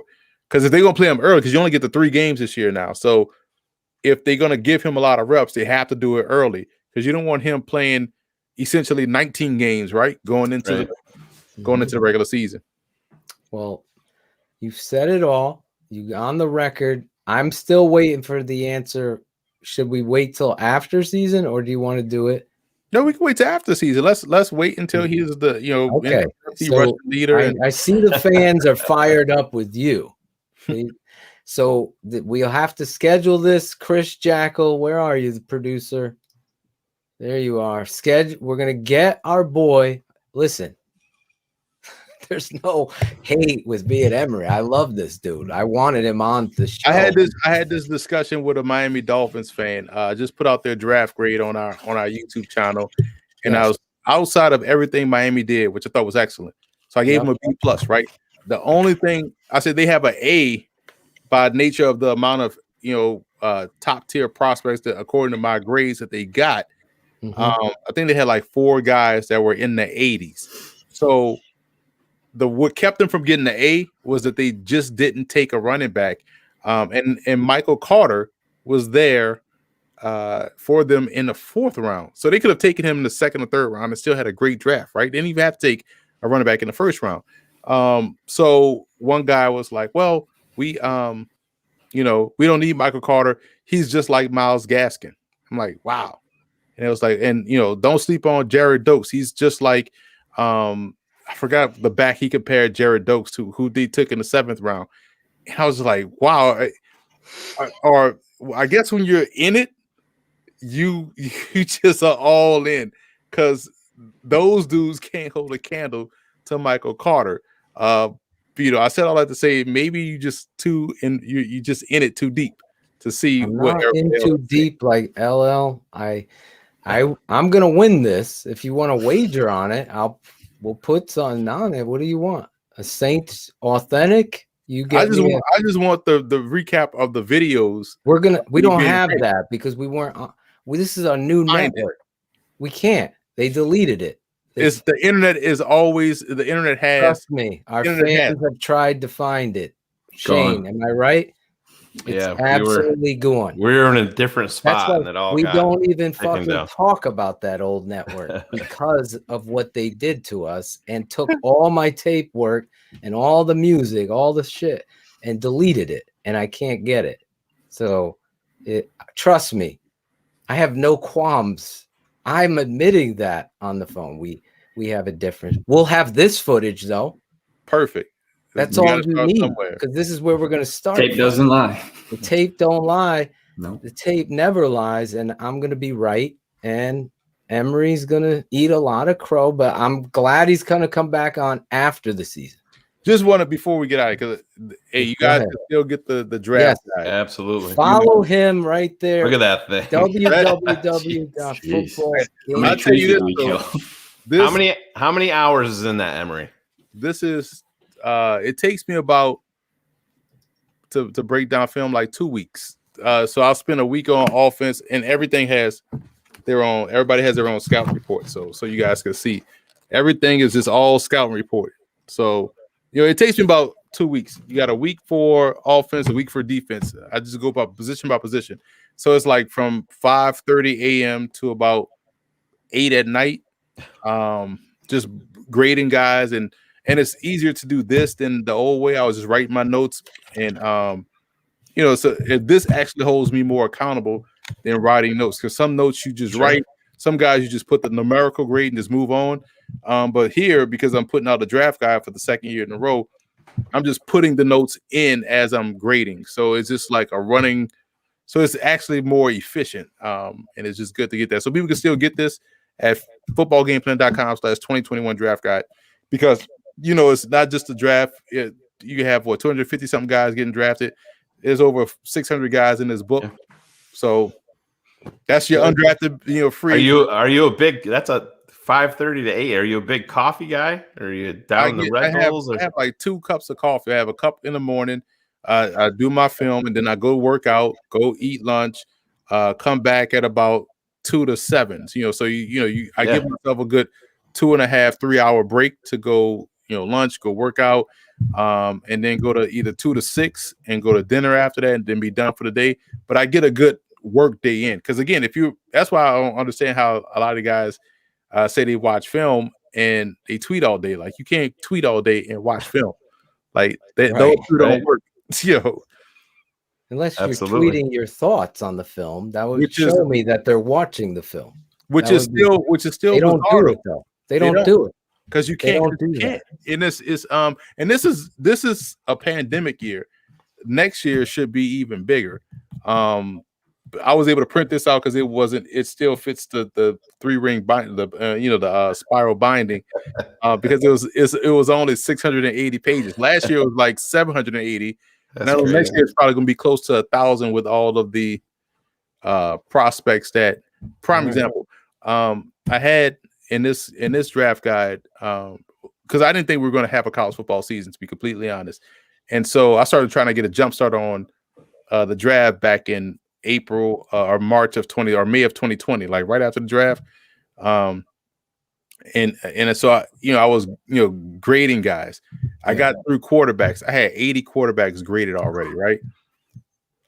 I only have 26 quarterbacks in this group, so I had to move 54 quarterback to 2022. So that a lot. So just think about how many players are going to be in that class if that was the amount of players I had to just take out this guide and put in 2022. So I'm excited about it. It's the draft guide has been growing every year. People love it. And I appreciate you guys bringing me on to talk shop and talk football in a loose manner. Yeah. Emory, real quick before we let you go, I got one question to ask you. It's got to do a station ID before we leave. Who's the most underrated, maybe unknown player heading into college football season next year that nobody knows about, that Emory Hunt thinks that everybody should know? Tariq Mcallister, running back from the University of Charleston. I might have to make a trip out there because they've had in the last 4 years. I forgot the defense. Terrell Owens, right? University. No, Tennessee, he was Chattanooga. Yeah, Chattanooga. They had a guy that Kazan Daniels was with the Bucks. I forget where he is now, but he was one. Then they had John Kaminsky get drafted by the Falcons. He was at the Senior Bowl.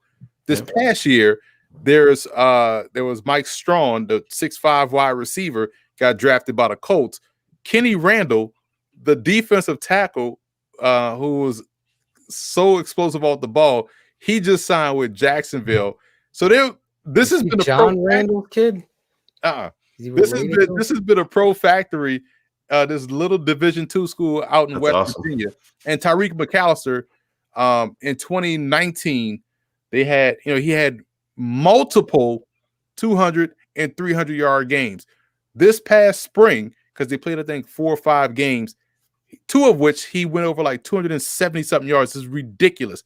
So the dude was like 5'10", 5'9"ish, about 185 pounds. He was a receiver first, then they moved him to running back. So he has receiver skills, and anything sprint draw, he's taking that to the house. Like it's fun to watch that dude play. So that's someone that no one is talking about now that's going to end up on an NFL roster, considering it's a little pro factory out there at Charleston, West Virginia. Love it. Hold on. Me versus you. Postseason. David Montgomery and the Bears. Me versus this guy over there. Emory, I need one quick favor from you as we face off here. Can you do a station ID? This is Emory Hunt of whatever you want to say and you're keeping it 100 on the Tape Never Lies network. Is it the Tape Never Lies or just Tape Never Lies? The Tape Never, like the Ohio State University. I'll count you down. 3, 2, 1. This is Emory Hunt, the czar of the playbook with football game plan, and I'm keeping it 100 on the Tape Never Lies network. Boom. The guy's a professional. I'll give him that. He's not Love right it. about David. I'm going to have David come on the show now next week to talk about you. I'm kidding. Thank you so much for your time tonight. I really had a lot of fun, and it's always healthy to debate and have some fun doing it and keep it 100. That's what the show is all about, guys. So follow Emory, buy his book. Let him know your thoughts. Follow him. Let him know you saw him on the Tape Never Lies network with Shayne and Phil. Great stuff tonight. Thank you so much, Emory. You have a blessed night. I appreciate you coming on, man. Appreciate you guys having me on.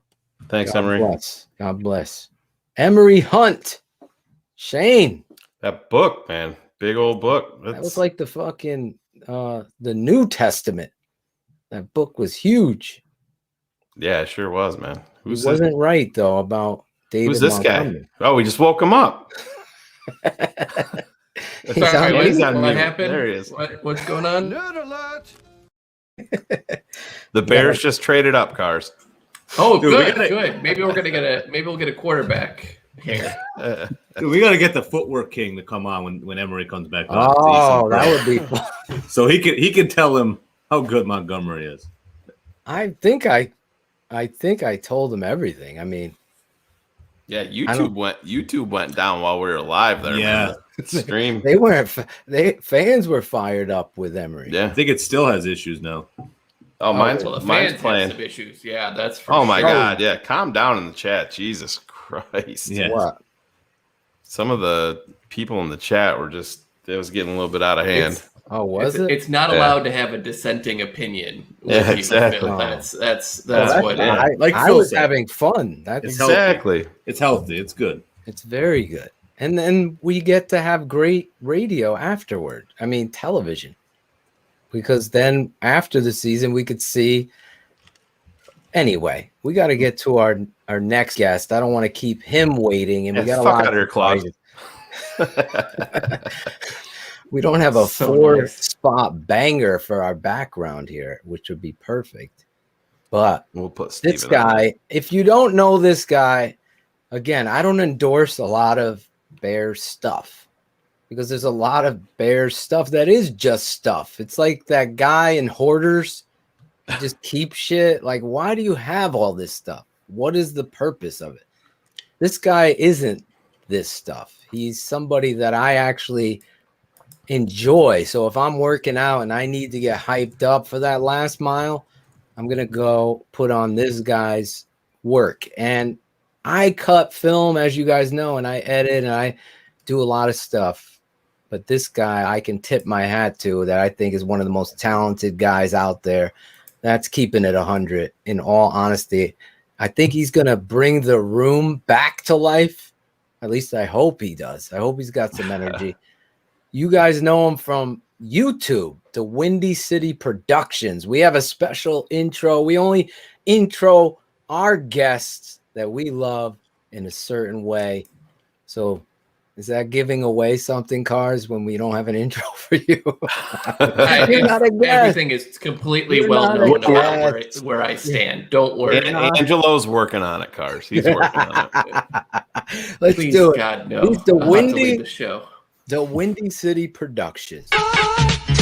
Bears fans, whenever new talent is added to the roster, your first stop after TTNL should always be to see the work this guy pumps out. A member of the Twitter Jail Hall of Fame I'll be back. with our very own Shayne, the smartest man, Marsaw. Those are big time fucking throws. TTNL fans, give it up for DaWindyCity Productions.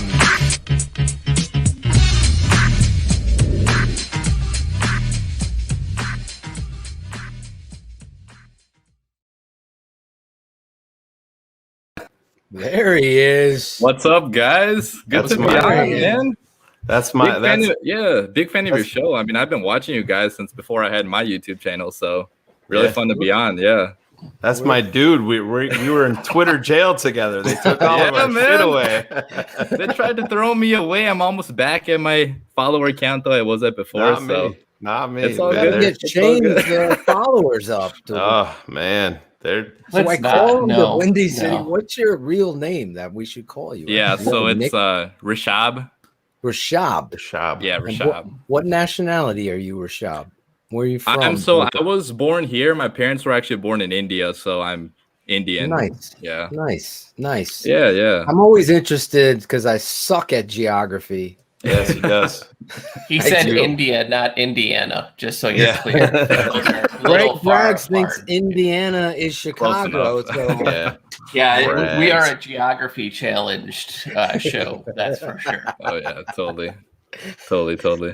So when did you get first started in this whole creating a hype video and process of that, Rashab? Yeah, so I've told the story a couple times already on like different podcasts, but it kind of just started out of nowhere, right? Like I think it was 2018. I was a freshman in college, didn't really have much to do that year during spring break. So I was like, why not make a hype video for the Bears? Because that offseason, like you guys saw the energy in Chicago, right? Like everybody was so hyped about the team. We had Matt Nagy, offensive mind from Kansas City, which I know has a lot of question marks now, but back then we were super hyped about him. Allen Robinson, number 1 wide receiver, you know, who else? Taylor Gabriel, Trey Burton, I was pretty hyped about too. And we know how that ended up, but there's just like a lot of energy in the Bears fan base. And I kind of wanted to, you know, show that energy to other people. Right. So I was like, why not throw a bunch of clips together to some music? And at that point, I didn't really have much editing experience, but I kind of just threw together some clips on my phone.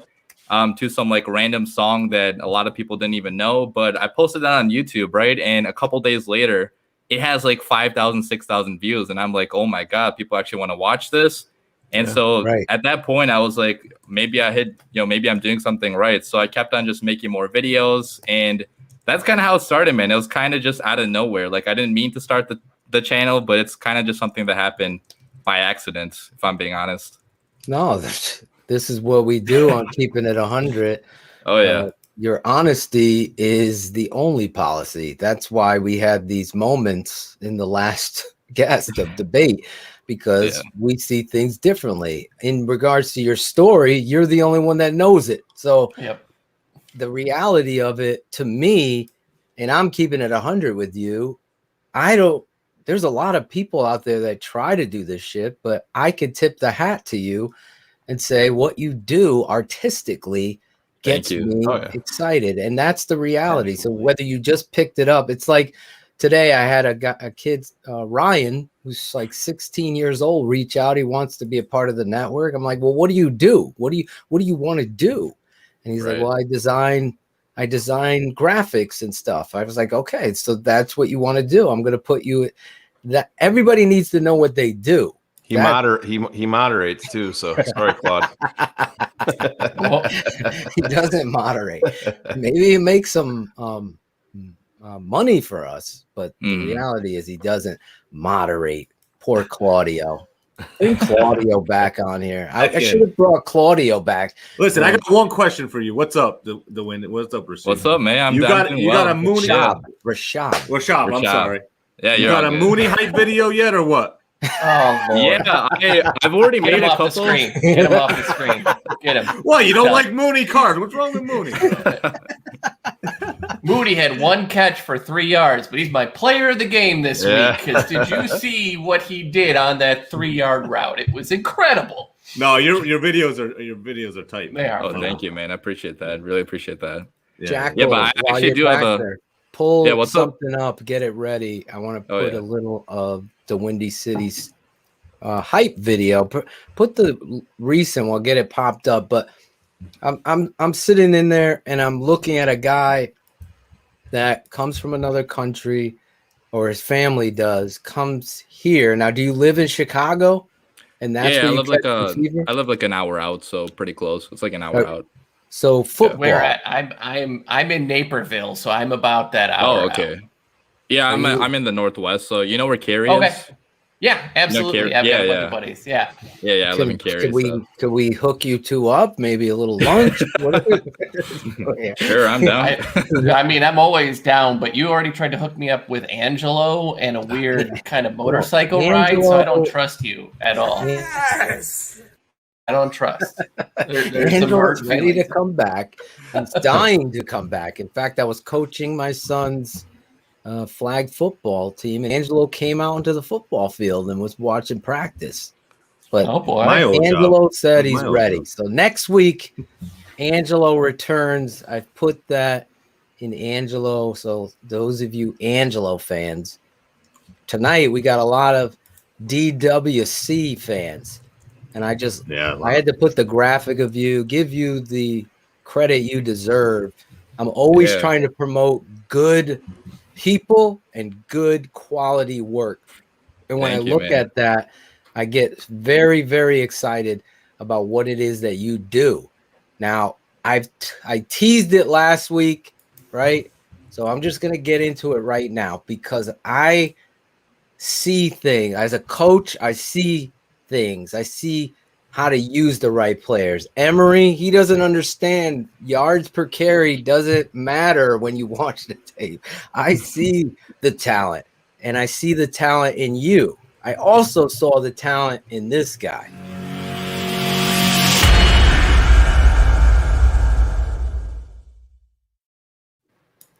There he is. Cool Kennedy. Can I hear you? Can you hear me? Barely. No.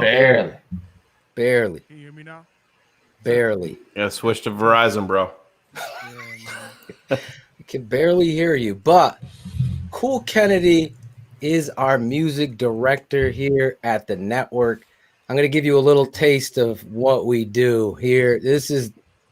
We wrote this in 24 hours, the drafts. So we were going to do all those weeks, Rashab, of draft coverage. Every night we went live. We went with this song, me and this guy working together. This is the draft song.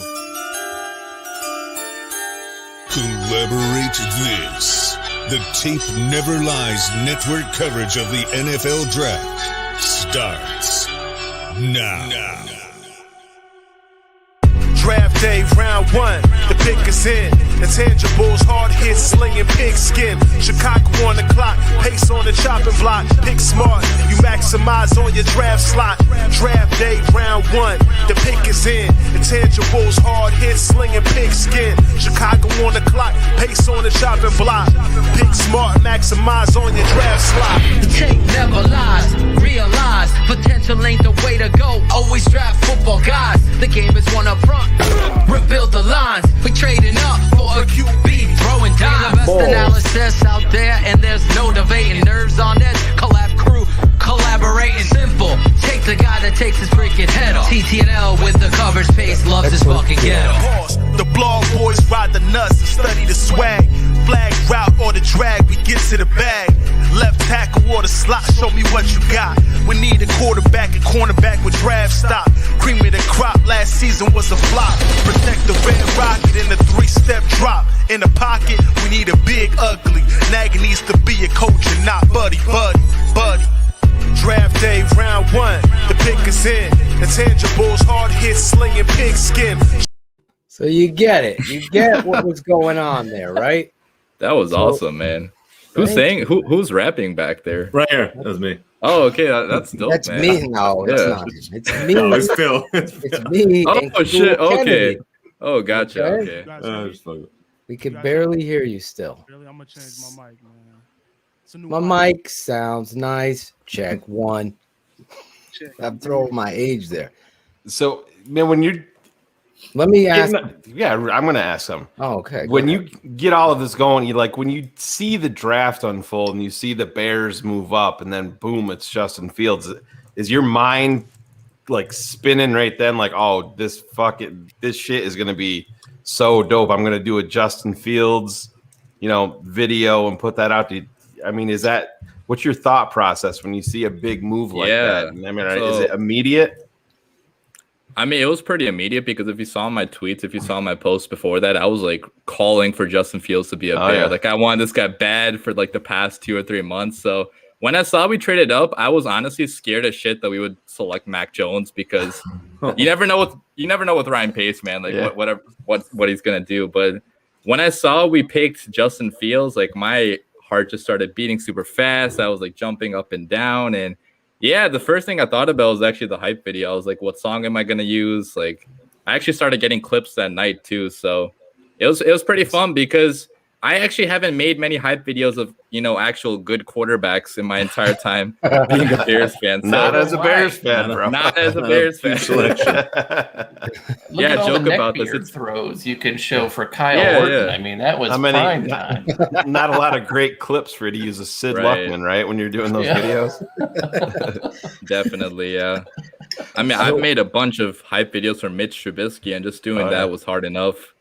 So finally getting a good guy to make videos for, I was pretty pumped up about that. I mean, you had your slew of sub 5-yard throws, right? Like, here's a screen pass. Here's the next screen pass. Ooh, look at that screen pass. Yeah, Which is going deep. 8-yard gain. It's funny because like all my Mitch clips were from 2018. Like 90% of them were from 2018, right? So you couldn't really add on to any of my hype videos. It was all the same stuff recycled for the last few years. I guess there's an issue on YouTube tonight. Yeah. It's been crashing. It's been crashing. So we lost like half the viewers in the last like 20 minutes. That's crazy. Oh, no. That sucks. Yeah. But he needs to collaborate, right? Sean is reading my mind. So me and Cool Kennedy, for those of you still getting a signal, I don't know if they have to use rabbit ears now to watch, but if you're on Facebook, you can hear and watch. Jump over to the Facebook Keepin It 100 fan page or the Tape Never Lies or Shy City on Facebook. We're broadcasting live there. Barlissimo's on Twitch. The Tape Never Lies. Go over there if your signal's dropping out. Real quick, very easy. Get on Facebook, get on Twitch, get on Twitter. We're on Twitter live at the TTNL. Follow at TTNL Network on Twitter. So anyway, Rashad, me and Cool Kennedy are writing. We've written and produced a song, and we think that it is going to be a song that needs to be played in the stadium, the hype song. And I said, you know what? I want to get the DaWindyCity Productions guy to come over here, collab, and have a crossover collaboration between TTNL and DWC. I think we give you the song. You don't play it for anybody. Okay. I can tell the name of the song. Cool. Yeah, go ahead.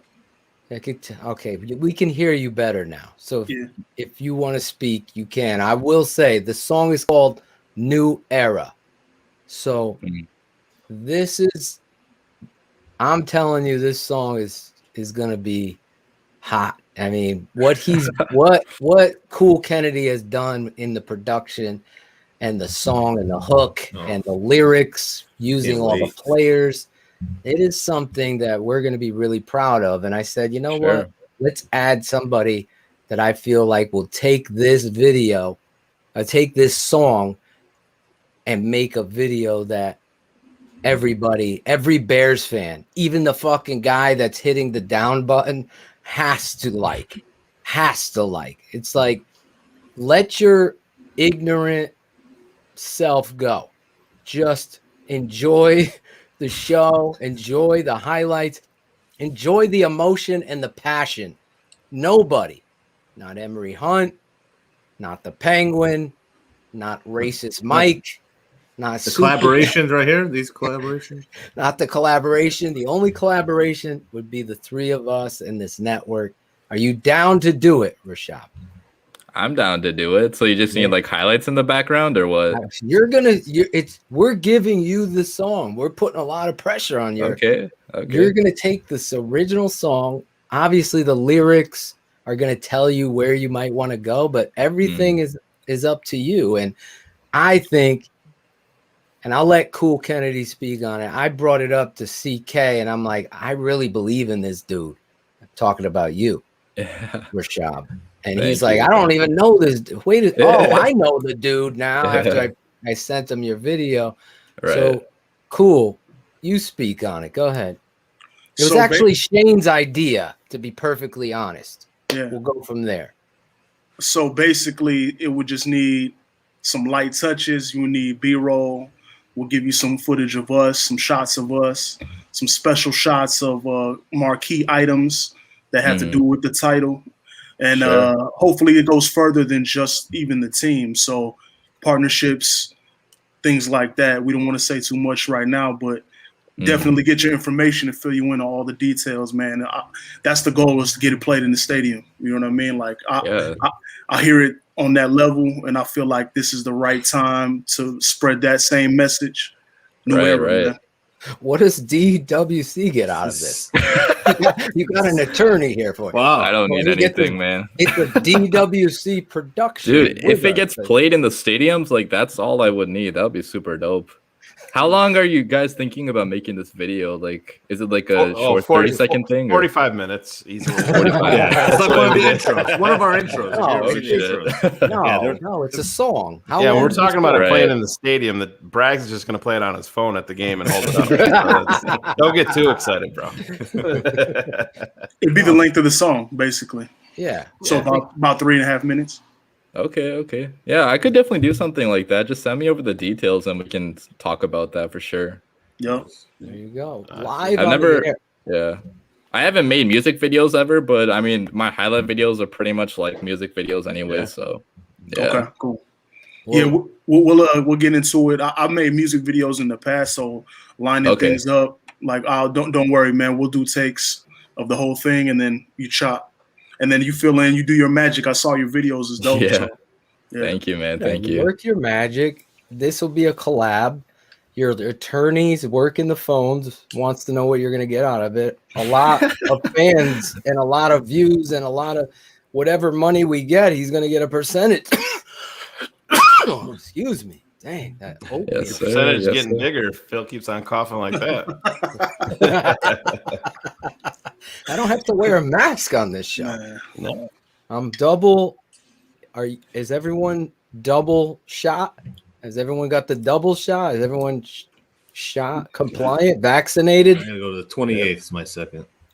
Yeah. Shayne, you too? Yeah, we're gonna have to figure out that Green Bay game. I got the Johnson & Johnson. Yeah, same we're here. All going, Rashab. We're all going to the Green Bay game. Okay. Chicago in Chicago. We want you to join us there. We're gonna have a huge. We just haven't told live Cars. show. We just haven't told Cars we're sleeping in his driveway. Gosh. Oh yeah. Cars' wife texted. She's like, Phil, you and the guys are more than welcome to stay at the house. So I was like, wow, does Cars know? She's like, fuck Cars. Only that were true. Hey, Cars, my wife's mother, she lives in Aurora, like on Ogden, basically. Okay, so down the street from you, man. Absolutely. Well, I can't even be more excited because somebody, as Shayne pointed out, tried to ruin the big surprise, a collaboration of somebody that I really believe in this kid's work. If you're not a follower of him, I know YouTube is bugging tonight. Yeah. Big time. We can't even get our producer to put it up. Look, it's all blurry. Oh, there you go. Yeah. Can we play a little bit of it? No. Yeah, go ahead, man. Go ahead. I don't know. He's trying to play it. It doesn't even play. Look. Yeah, it's YouTube's all. It looks like the Xbox. You know what it is, Rashab? They got you and I together on social media, and they're trying to bring us down again. I think, bro. Yeah, we're seriously, together. Man. I share all my videos on like a different account now, so I can't get banned on my main. So that's pretty much how I do it. Yeah. Because if I share these videos, I'm just gonna get banned again. So I was like, I either am not going to share videos or just make a different account and do that. So, yeah. Why'd you get banned? YouTube? What's up? Tariq Cohen had a caption contest back in it was April of 2018, and I was in my car, and I did I think it was like an 8-second video, and I was talking, and there was music playing on my Sirius radio, and they fucking ridiculous nailed me. That was February 21st, and I still don't have it back. That's so dumb. Yeah, and they sent me all this shit, told me to fill it out, and then they just keep on resubmitting it to me and saying, "Oh, you got to include." And I have everything there included that they want, and they just keep on sending it back to me saying, "Oh my God, you got to put your full name, then you got to put your middle initial, now you got to put your home address and all this shit." It's like, they still haven't responded to me ever. Like I sent the appeal, I think it was like 4 months ago. I've never gotten a response. Don't get Shayne going about. Don't you love it though? At the end of their fucking email, it says "best Twitter." Did you say that too? Yeah, that's all it said. I didn't even get an email from Twitter, so I wouldn't even know, man. Yep, I did. I got one. I don't know. Phil, was it like 2 weeks ago? Yeah. So Shayne gets this letter, and they tell him, "Hey, answer this and fill this out. We see blah blah blase." And then Shayne goes to do it, and they send it back. You got to put in your address. I put in my address 5 times. I did it all. Then it still doesn't play. Wait, are we getting to play? Word on the street is, and I probably shouldn't even be saying this, is that one of the lead dogs over at Twitter. No, it's not working, man. Despises Chicago Bears and all of their fans. Yeah. Oh yeah, totally. Yeah, that makes a lot of sense. Yeah, unconfirmed, but sounds accurate. Yeah, EJ went over to Facebook. Those of you that are having an internet issue in regards to your house, it's YouTube, a place that we all love and enjoy. DWC, TTNL, the Brotherhood. He keeps putting this up. Is it going to work? Here we go. It's kind of choppy though. Yeah. Is it choppy? Yeah. It's coming good on my end, but it's chopping. Choppy? Okay. All right. We don't want to do his work. All right. I tried. We don't want to do his work dirty. I want. Yeah, you gotta exactly. go over to his YouTube channel, obviously after the show. DaWindyCity Productions. Drop it right now. You're not really watching the show on YouTube right now anyway. Oh, yeah. Just go ahead Put it in and your tabs. Follow him on Twitter, at DWC Prods. Yeah. That's a with short a Z. for production. PRODZ. If you're listening on the podcast version. Yes, we are on the podcast version. Go over to our Facebook channel. Twitch. At the Tape Never Lies Network. At TTNL Network on Twitter. At TTNL Network on Twitch. You can watch the show there live. More pauses than Jim Rome. Don't get me going. Don't get me going. I was hoping that would elude you. Yeah, we don't want to. Facebook is solid, but you are not. When you go over there, you want to go here. I'm sorry. Rashab. All right. So, Rashab, other than the TTNL project we have you, what do you got? What do you got going right now? I don't have much going on right now. I'm probably gonna finish the rookie hype videos. So I did I did Justin Fields, I did Tevin Jenkins, so I got Larry Borum next, maybe Daz Newsome. So probably gonna do one of those. Nice. Yeah. What do you guys think about the draft this year? I didn't watch any of your videos recently, so don't really know. It was all right. We were pretty sad. We were really hoping that we were going to trade down and grab a cornerback. Yeah, we all wanted Kellen Mond real bad and Kyle Trask. You know, like if we could have just had the draft that Minnesota had, we'd all be a lot happier, right? I mean, Shane's favorite tackle, Darisaw. Here we go. Boy. Let's go, Pace. Oh man. Listen, Mike Zimmer is the best thing to happen to us in this division. So you know that Washington wouldn't be involved here. With the Giants aren't going to gift them a quarterback. Don't be surprised if teams trade up for offensive linemen. I mean, Adam Schefter reporting quarterbacks still on the board. It's time for one to be traded. Never up gets for. old. This Here we Chicago's go. trading up. There it is. Yes! What? Here it is! Schefter just reported. Here it is! Baby. Let's go! That guy in the bottom right-hand corner. Adam Schefter just put it in acting. Mac Jones, baby! Come Just on! incredible. Man. Riley, I'm sorry I loved you. It's been great. Here it is. We've got some You're lovely going to party New gifts York, for Riley. you. Oh my God! Bears are on the clock with the Giants. I called that too. Now official. Here we go. Let's go, Bears fans. God, This is what nerves we've been were waiting going, for. Rashab. The This is nerves. it right here. If it's Mac Sean Jones, you Slater, gotta be come ready. on down. Oh my God. Oh my God. Bars, don't ruin this. Yes, for me. that was my other favorite Please. moment. If they make a fucking trade for an offensive tackle here, I'm going offline. I'm going offline. Either It's the one of most these fun button guys, I could have I'm pushed gonna at be that happy. moment.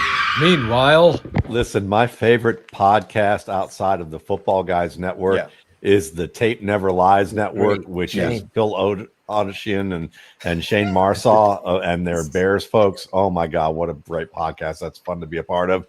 I'm sure they are losing their mind right now with the trading, but we'll see who the pick is. They liked Mac Jones too from studying the tape, but I bet they'd be happy with Fields here too. So it is Justin Fields, by the way. The pick is Justin Fields. Sweet. It's going to be a big night, Phil. I think it's Justin Shayne, Fields. the group. It's just, It's going to be Justin Fields.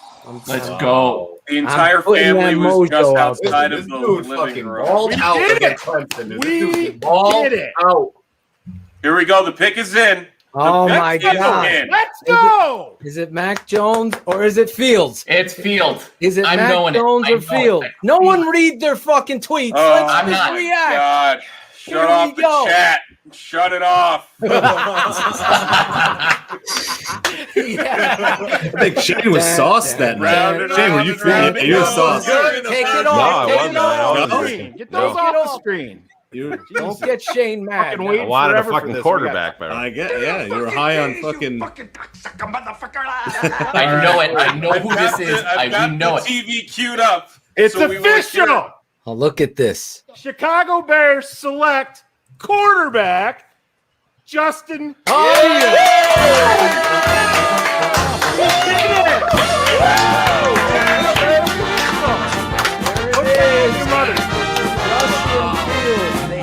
Get a quarterback. Go check my.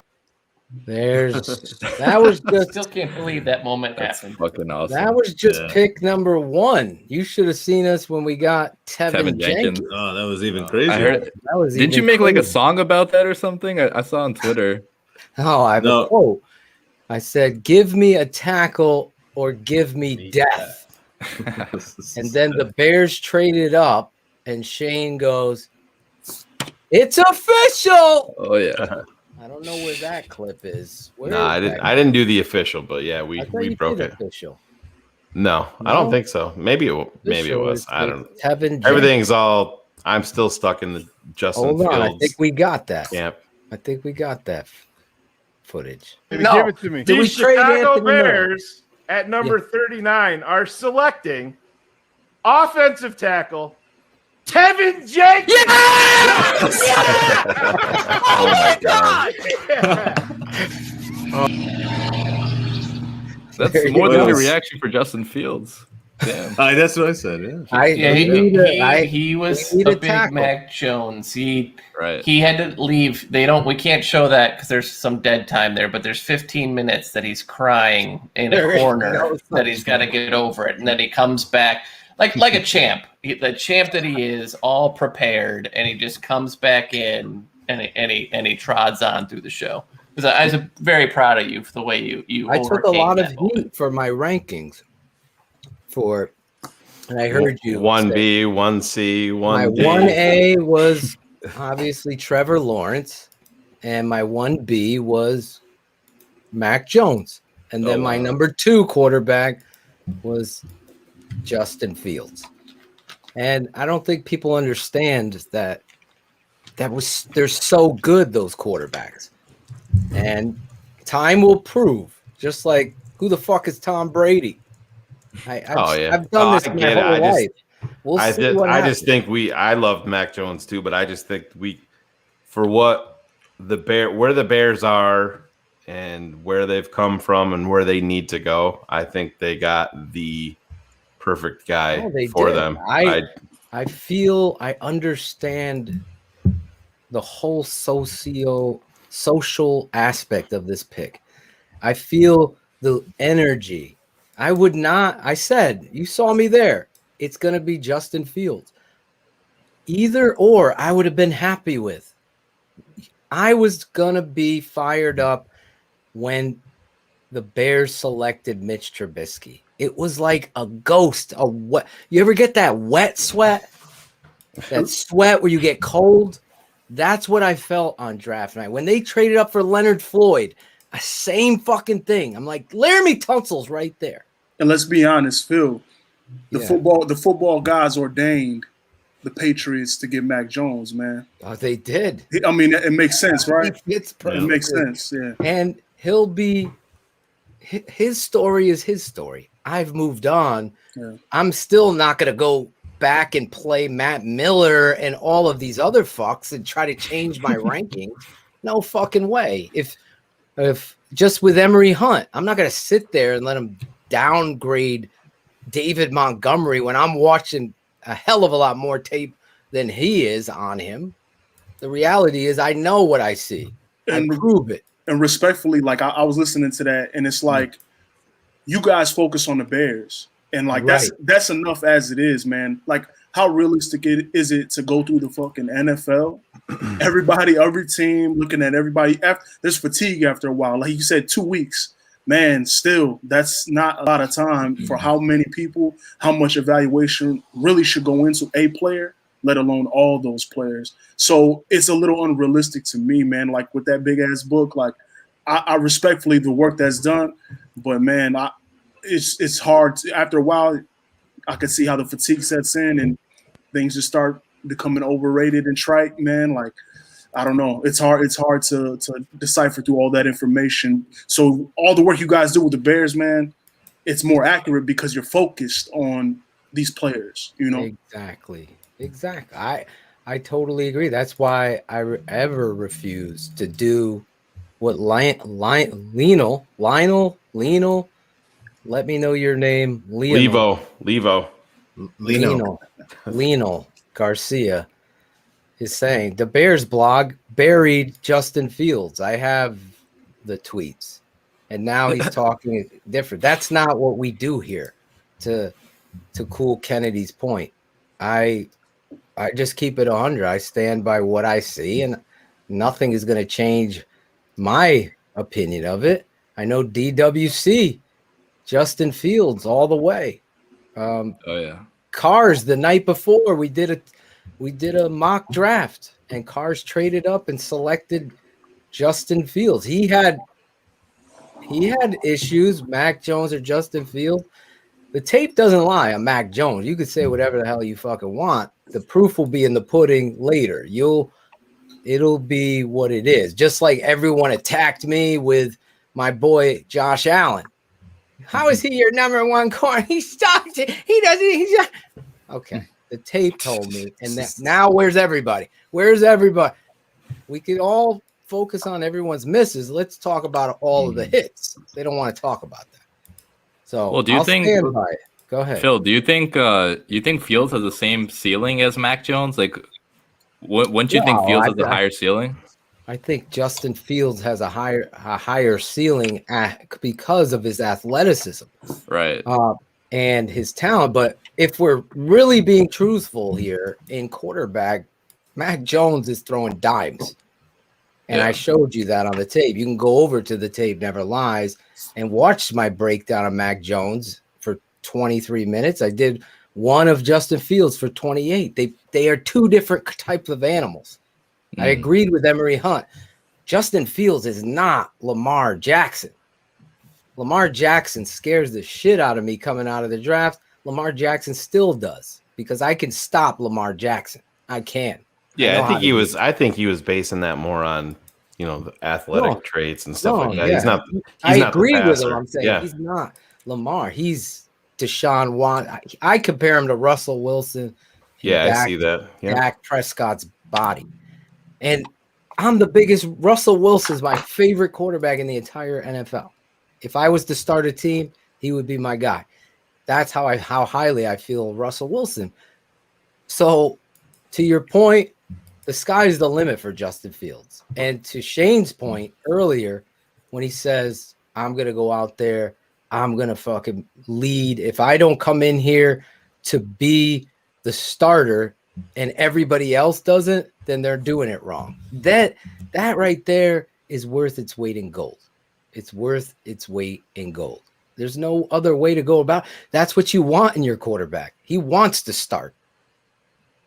How that goes, I don't know.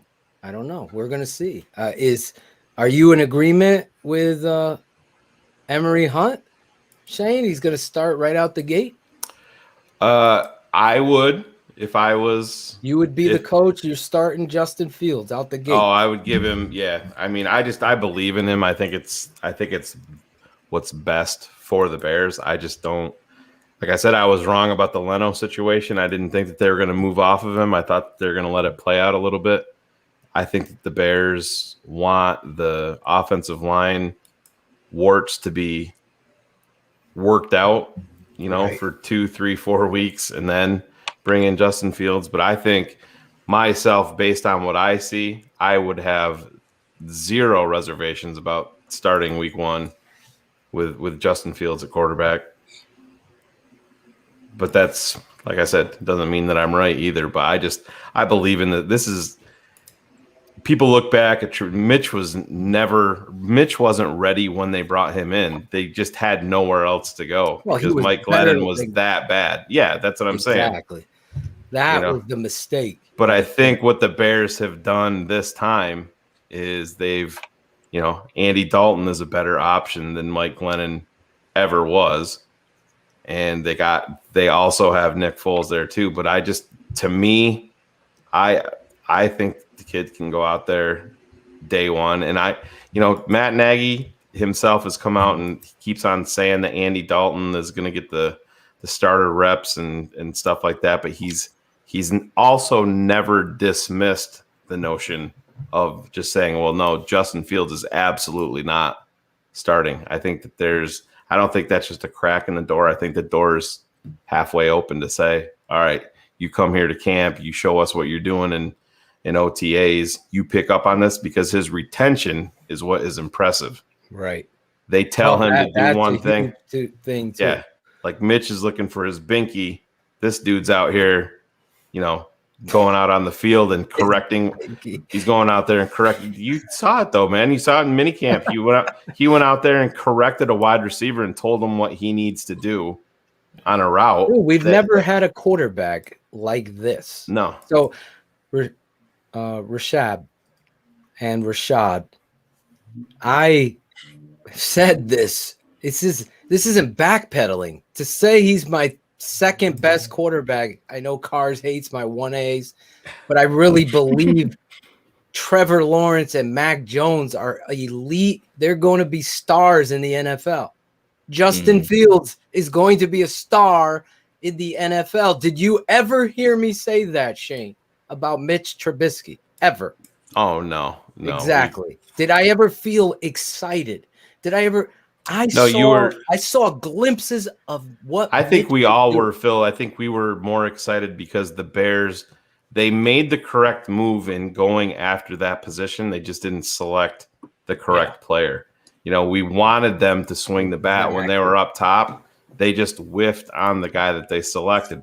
This time, it couldn't have worked out any more perfect. I read a little thing today on Twitter. They were talking about Jalen Waddle from Alabama going to Miami, and on his deal, he's signing, getting $27 million guaranteed on day one when he gets his deal. Justin Fields, where he was drafted at number 11, when he signs his deal, it's going to be around $18 million guaranteed.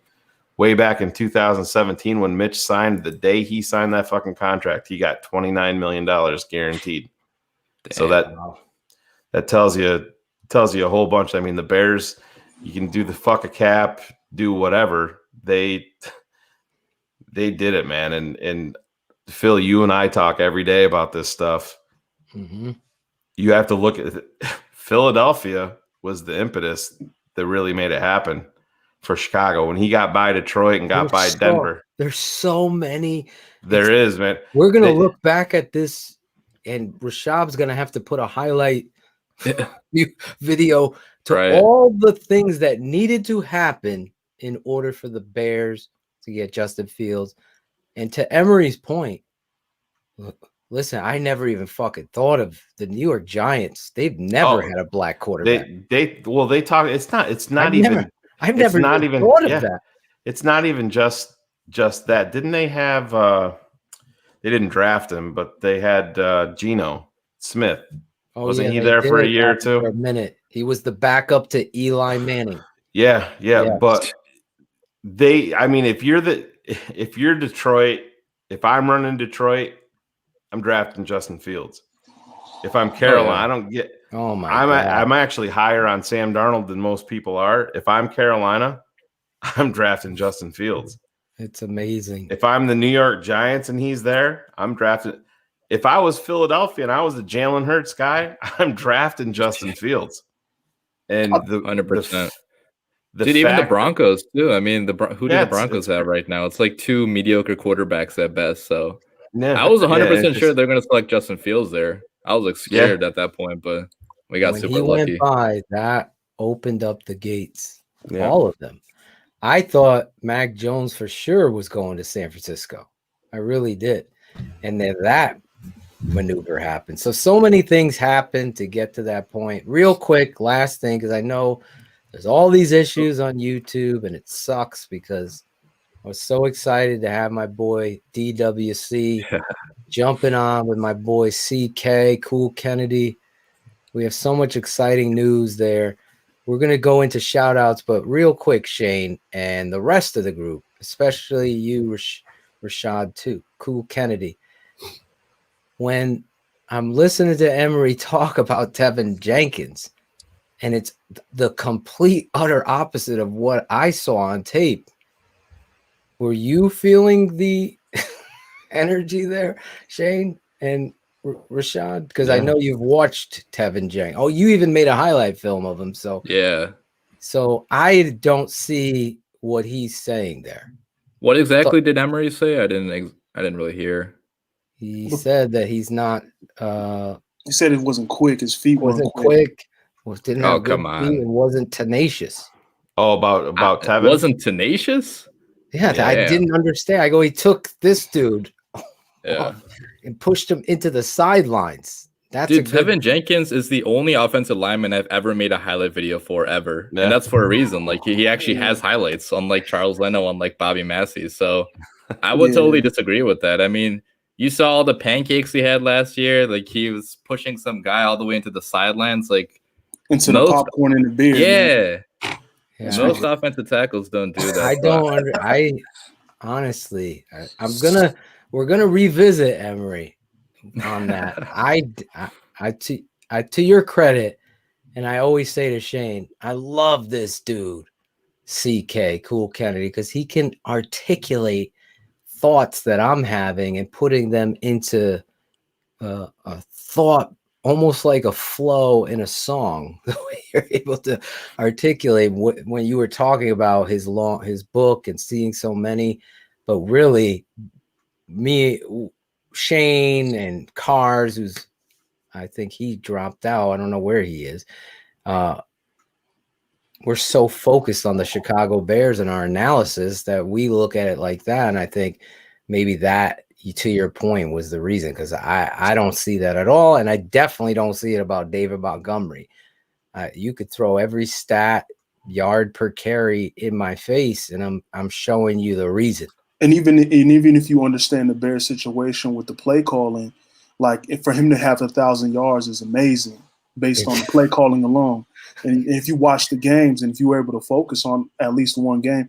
So, but, to his credit, like I said, respectfully, there's a lot of people who do a lot of football coverage, and he's not the only one that, like, when you analyze so much and you have to cover so much ground, sometimes it takes away from the accuracy, and then for him to like cross over to Bears coverage and you guys focus on that, man, like it kind of exposes how much the knowledge gap is. Well, I see that happen a lot with like a lot of people, national guys. National, yeah, you got to focus on so much. Yeah, they don't focus on it like we do, especially on this network. I know Rashad, on breaking news, made his first highlight video of an offensive lineman. Oh, by the way, it was the guy that I went ballistic for, because that's how much I know. And you could quote me on this. In fact, I'll just put myself on the screen so you guys don't have to be involved with any trolls. The day the day Tevin Jenkins walks into Hallis Hall, he's a better left tackle than Charles Leno ever was. There's my quote. Take that. That's the reality of truth right there. All right, guys. Oh. I know we've got a lot of stuff. Claude, you have something? I'm sorry. No, I just wanted to say, Shayne, I did you a favor. I changed his name to The Windy City. Just so you didn't get too fired up. I actually forgot of the. Yeah, I always give people grief about the duh with the Dub Bears and stuff like that. Yeah, it's only Dub Bears. It's only Shayne that's not a fan. Everybody else. Oh yeah. Shayne's a fan. Oh man, I'm saying of duh. No, I'm saying of duh. Oh yeah, I always give people shit about it, but I've been a long time subscriber to your channel, man. The shit that you do is appreciate that. So dope. I'm gonna text you the highlight intro I sent you. Yeah, sure. I truly appreciate you jumping on. I'm pissed that everything went crazy here tonight on YouTube. So at least over half of our audience is trying to scatter to other places they normally don't watch. Twitch and Facebook, we'll have to have you back on. Obviously, we're going 100%. Yeah. Because just let me know whenever. I'm down to come on. Listen, my guy right there next to you, to my left. Excuse me, he's underneath me. Cool Kennedy. He and I rap and sing in this song, and we're going to send it to you. For those of you just tuning in, this guy right here, this fan, Gary Williams, smoking that cigar, he might make an appearance in this song. Just a little teaser. He might make an appearance. You never know. So we're going to send that over. For those of you just tuning in right now, my guy, DaWindyCity Productions. Follow him, his YouTube channel. Does amazing work. Follow him on Twitter. What's your Twitter handle again? It's at DWC Prods. Prods with a Z. Prods with a Z. Follow him there. Give Shayne a follow at Shayne Marsaw on Twitter. Gotta build that stuff back up. Fucking Twitter. Building up. And he's solid as Claude's cock. Oh Jesus! Good thing YouTube is that. Here we go.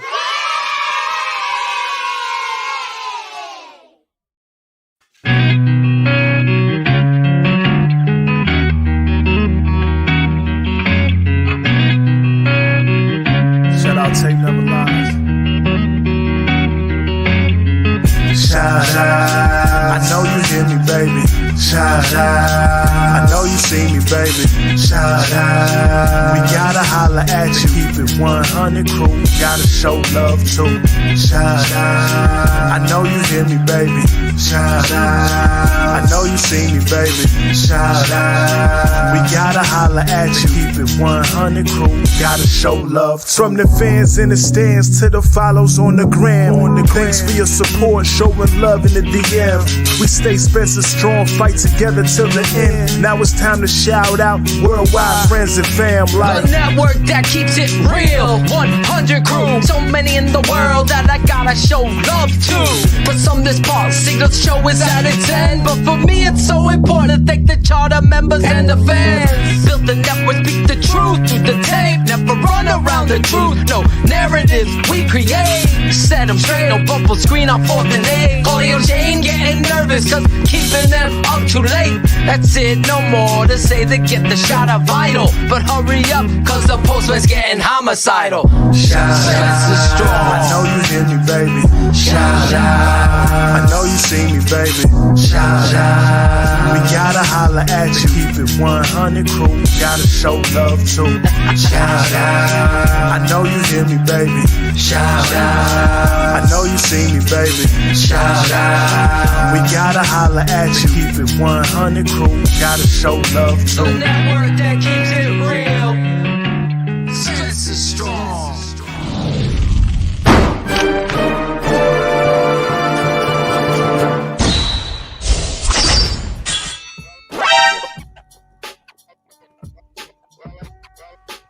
I'm totally looking for it, Shayne. I can't. There it is.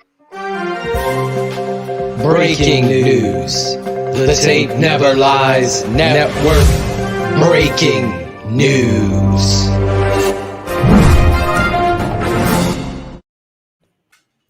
Yeah, thank you, Phil. You can take me off there. Can I still talk? Definitely can't do that. There you go. What is that noise? I have no idea. What All right, we do have to do a little bit of business here because this is an important PSA brought to you by Manscaped.com. This is your pubic service announcement, more like it. And the news you've all been waiting for. The Manscaped engineering team has confirmed that they are successfully creating the Lawnmower 4.0 trimmer, which is now available for purchase in the USA and Canada. The new trimmer was just released only moments ago, and we are one of the first to get our hands on it and share the news with all of you TTNL crew. Please join over 2 million men worldwide who trust Manscaped. With this exclusive offer for you, 20% off and free worldwide shipping with the code KI100 at manscaped.com. Claudio was one of the very first people to try the new 4.0, and he's completely blown away. Oh, it's amazing. Yeah, by the performance and the craftsmanship and details of the 4.0. They are so next level. Claude, you speak on it because we know how your ball throw gets a little bit out of hand. I know. And I'm almost trying to do it right now. he was using an actual weed eater, Rashad. Oh, God. And yeah, we got him the Lawnmower 4.0. Oh, boy. But yeah, you can Put get in the code right there. yeah, KI100. And the shit is dope. Phil and I, but they gave we me. got I it. have Yeah. two. Mine's now. just mine's still at the post One office. I use on my face, my Yeah. legs. The other one. I hope you sanitize it, Phil, after that, man. Oh, You yeah. always Oh, do. yeah. It's totally waterproof. Then you could spray some alcohol on it.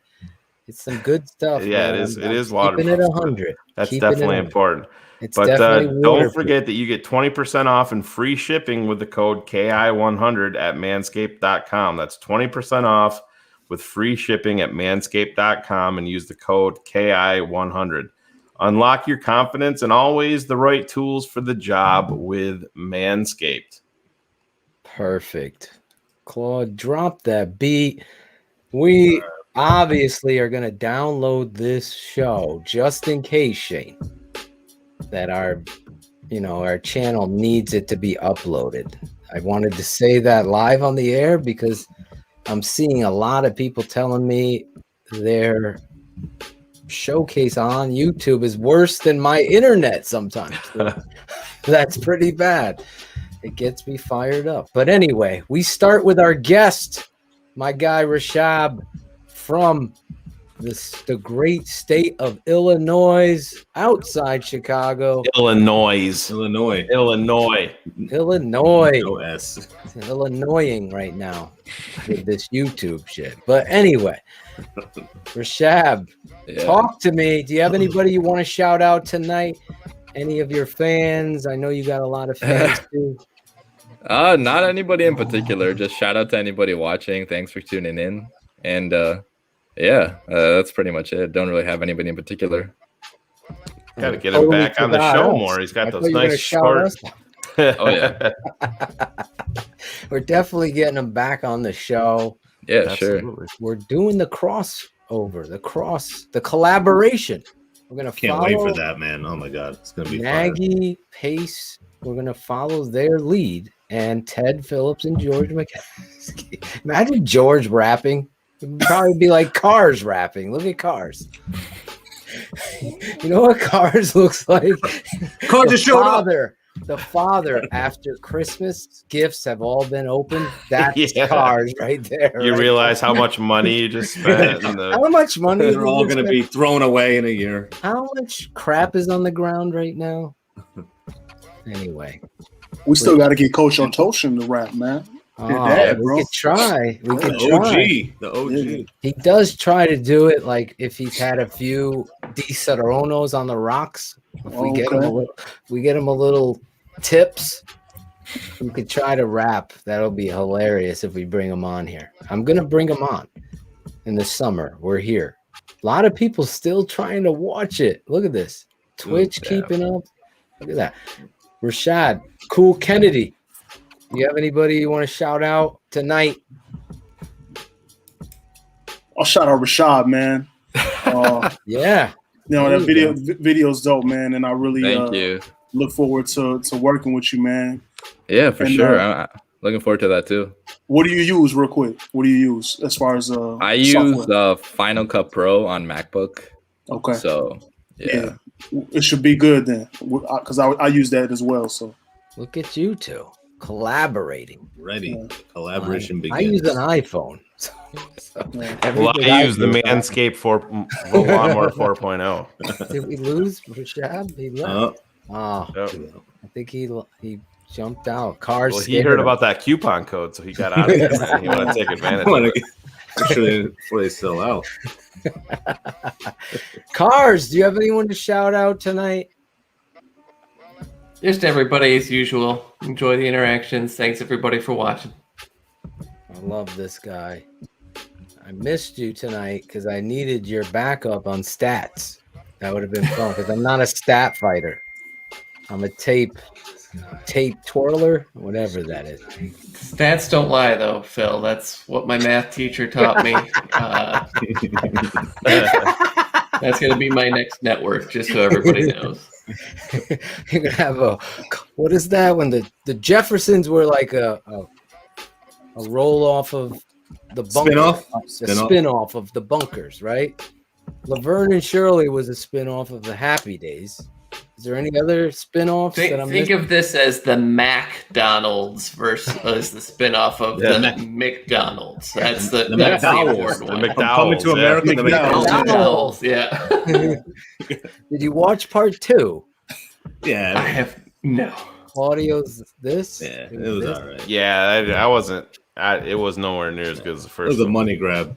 Yeah. You know what? I still have it on pause. I have, like, as CK would say, pause. I have it on pause. I got about 40 minutes left to watch. So Cherie says it was bad. I trust her in this scenario. I agree. Let's go on, Claudio. I got a few from the chat. I mean, everybody was on fire when Emory was on, so there was a lot of good comments over there. But Swisham Tapes, he was watching the show instead of doing a 6-page paper that he had due tomorrow. So I'm gonna shout that dude out right there. Heishan03, he's a Mooney fan like me, so shout him out. Look at that. Yep, Brett came on early. He was one of the first ones on there. AJ Smith, Jerome Munez, he wants some TTNL hats. So on the swag, Acevedo's going to get some of these without the bear on it, though. No bear. We'll have TTNL there. And that's it. And my wife and kids, and that's about it. And all you guys, obviously. Another great show. Another great show. We dealt with the thunder, the lightning of YouTube. We really packed them in. Tomorrow we're going to be live again with David Kaplan, recapping the draft. I'm going to ask him. Maybe we could pull some of Cherie could pull some clips, or Jackal and company could pull some clips of Emory Hunt. See what Dave has to say about some of those things. My boy's back. DWC is back. His internet went out. He Sorry wasn't about being that. rude. Wasn't being rude, Cars. You had to go order that lawnmower 4.0. We knew that coupon code. You're like, oh man, I got to get that shit. Yes, sir. Yes, sir. He went right over there. Shane, you have a shout out? No, I'm gonna shout out our boy Gary Williams. I saw Gary. his stuff on Facebook. Had cornea transplant surgery today on his eye.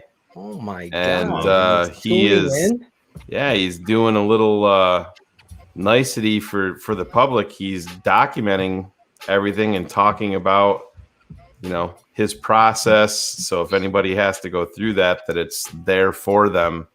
Kind of like a information packet. So yeah, Gary, our thoughts and prayers are with you while you recover. My father deals with some issues with his eyes, and it's no fucking joke, man. You can imagine any type of issue with your eyes. I mean, if you couldn't see your kids and see Justin Fields suit up for the Bears, watch for Shab's highlight videos. You take all that stuff for granted. So Gary, we're all pulling for you here, and if there's anything that any of us here at TTNL can do to make your day easier, we're definitely here for you, bro. So Gary gets my only shout out tonight. I gotta piggyback off of you, Gary. I'm gonna tell you, you are in the new era song. So your voice was an inspiration to a Bears nation. Absolutely. There's hope. We hope there's hope. Wait till you hear what this man CK did with this song. It's gonna be fun to reveal it on the network, and bigger things, as Rashad has teased you. We're pushing for a big play to try to see where this could go, because we believe in this network. We believe in the original music and the editing and everything we do. And we're even believing in this guy who I'm shouting out in my shout outs, Rashad, DaWindyCity Productions. Head over to his YouTube channel. If you're 100 crew, let him know. I've gotten a bunch of people's on account. I'm excited. DWC is going to be on your show tonight. I'm a big fan of him. In fact, I found you through him and vice versa. So that's why I think real recognizes real. I'm excited to have you on the show tonight. I'm sorry about the YouTube. No, it's totally fine, man. But yeah, I'll definitely be on in the future. If you ever need me on, just hit me up. Yeah, we're gonna have absolutely. We love you, and that's real talk. I'm that guy that's not afraid to say how much I love people, because I've lost so many people in the last 2.5 years that I really wish I could have told them I love them. So I'm not going to be afraid. In fact, I'm going to be a leader like Justin Fields and share my true feelings about people. I love everybody, including Cars, on this network. In fact, I honestly think Cars is one of the, and I'm going to say this in all honesty, one of the most fucking honest to goodness brothers. He'll have your back, and that goes a hell of a lot farther than someone who's going to throw a couple $100 your way. When someone has your back, that means a lot. And all of these guys really will go out of the way to defend the truth. Shayne, the same way. CK, that's why we're going to invade Chicago. We're going to be there for the Green Bay Packers versus the Chicago Bears. TTNL will be in the house. I got Mikey Tenorelli, the Bachelor, and Sammy the Bull totally putting together a tailgate TTNL 100 crew party. That is going to be crazy. Live. We're going to go live on the street. I'm going to be asking some questions live on the street. It's going to be fun. I'll have the bail money ready. Chris Zorich, Steve Edwards, Dante Jones, Lemuel Stinson, and all of these other Bears players are going to be there. It's going to be crazy. So keep it locked in here at TTNL tomorrow night. David Kaplan. Later in the week, I'm going to release my Khalil Herbert DDP. If you're a patron, get over there. What are you fucking waiting for? www.thetapeneverlies.com. Become a patron. Then you'll have X's with the O's this Saturday with me and my father. And on Sunday, it's Draft Mob with Shayne, Marsaw, Atoshin, and Bayless from across the pond, Barlissimo. My last shout-outs, real quick, is to John Necrone. John Necrone, the mailman finally came. Look at this. I'm going to unveil tomorrow what is in this. John Necrone sent this beautiful gift to me. I appreciate you, bro. I also want to shout out my boy, Cool Kennedy. Your package came here today, too. Everything came to the house in one day. That's just going to make life easier. And Dante Jones sent a surprise gift. Can you read that? To Tate and Devin Atoshin. That's what this network's about. I haven't even opened it. Look, it's all taped up. I'm waiting for them because it was too late when they delivered the mail to open it with them. So I also want to shout out my boy John McNabb. I know he's in the chat. I saw him earlier. Johnny McNabb, you are a truther. I'm gonna wear it tomorrow. The Keepin It 100 jersey, an authentic jersey he sent me with Keepin It 100 on the back. I think I've said it all. Tomorrow night we'll be live. Shayne is happy. It's 11:25. This could be a record for shortest show ever.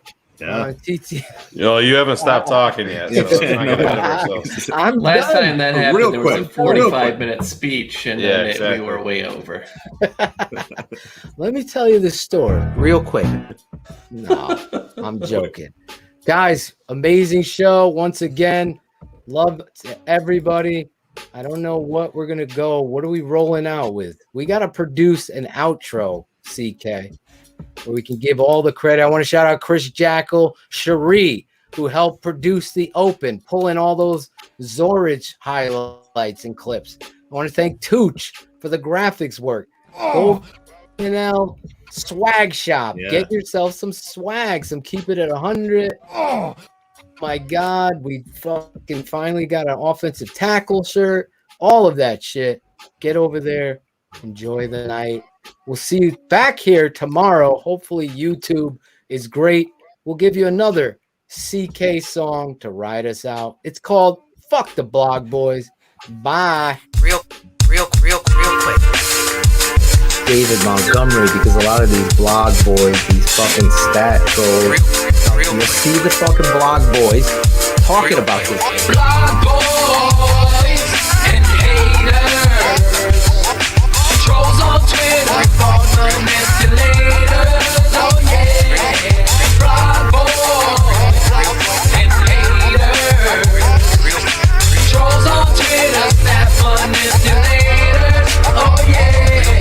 Take it to the level that most never thought of. This crazy world, people treat a keyboard like a sword off. Narrative crusher, so many demons that I'm fought off. Take never lies, blog boys get fucking caught. PFS with the fishes, but they still gonna troll. Putting warrants on top, make them look like an asshole. Nagy calling plays, but no clue on personnel. Running toss a CP, short side behind Leno. These dudes on that block like J-Lo. Montgomery is elite, Cause DDP says so. a front office nightmare like the haunted of Hill House. Black boys get to step in and take your boy Millhouse. Black boys and haters, trolls on Twitter, fraud manipulators.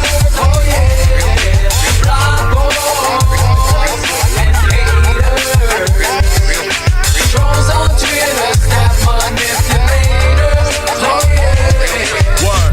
Blog boys changing stats like report cards. No PFF, straight F soul and no scorecard. You gotta have heart to play. A little soul like Marvin Gaye goes a long way. Throw the strong fade at an out route. Power, I see the end zone. I hope Maggie takes a smart route. It gives a play cards like McCaskey money. Blog boys and haters talking, but they stats is funny. The tape never lies. Think it's when you get smacked with honey and get swept like like the tight end on 4th and 1 tries. We big time, you small fries. Twitter fingers typing for the clout. They never trend, they all cry. Blind boys and haters, trolls on Twitter, fraud manipulators. Oh yeah, blind boys and haters, trolls on Twitter, staff manipulators. Oh yeah, blind boys and haters, trolls on Twitter, staff manipulators. Oh yeah, blind boys. Come on. Haters, feeling that cool Kennedy. Trolls on Twitter, staff manipulators. Oh yeah, blind boys, block boys, block boy. Trolls on Twitter, staff manipulators. Oh yeah, blind boy, and haters. Block boy, TTNL, Twitter, staff manipulators. Block boy. Blog boys get fucking caught off. TTNL. Always speaking the truth. The tape never lies.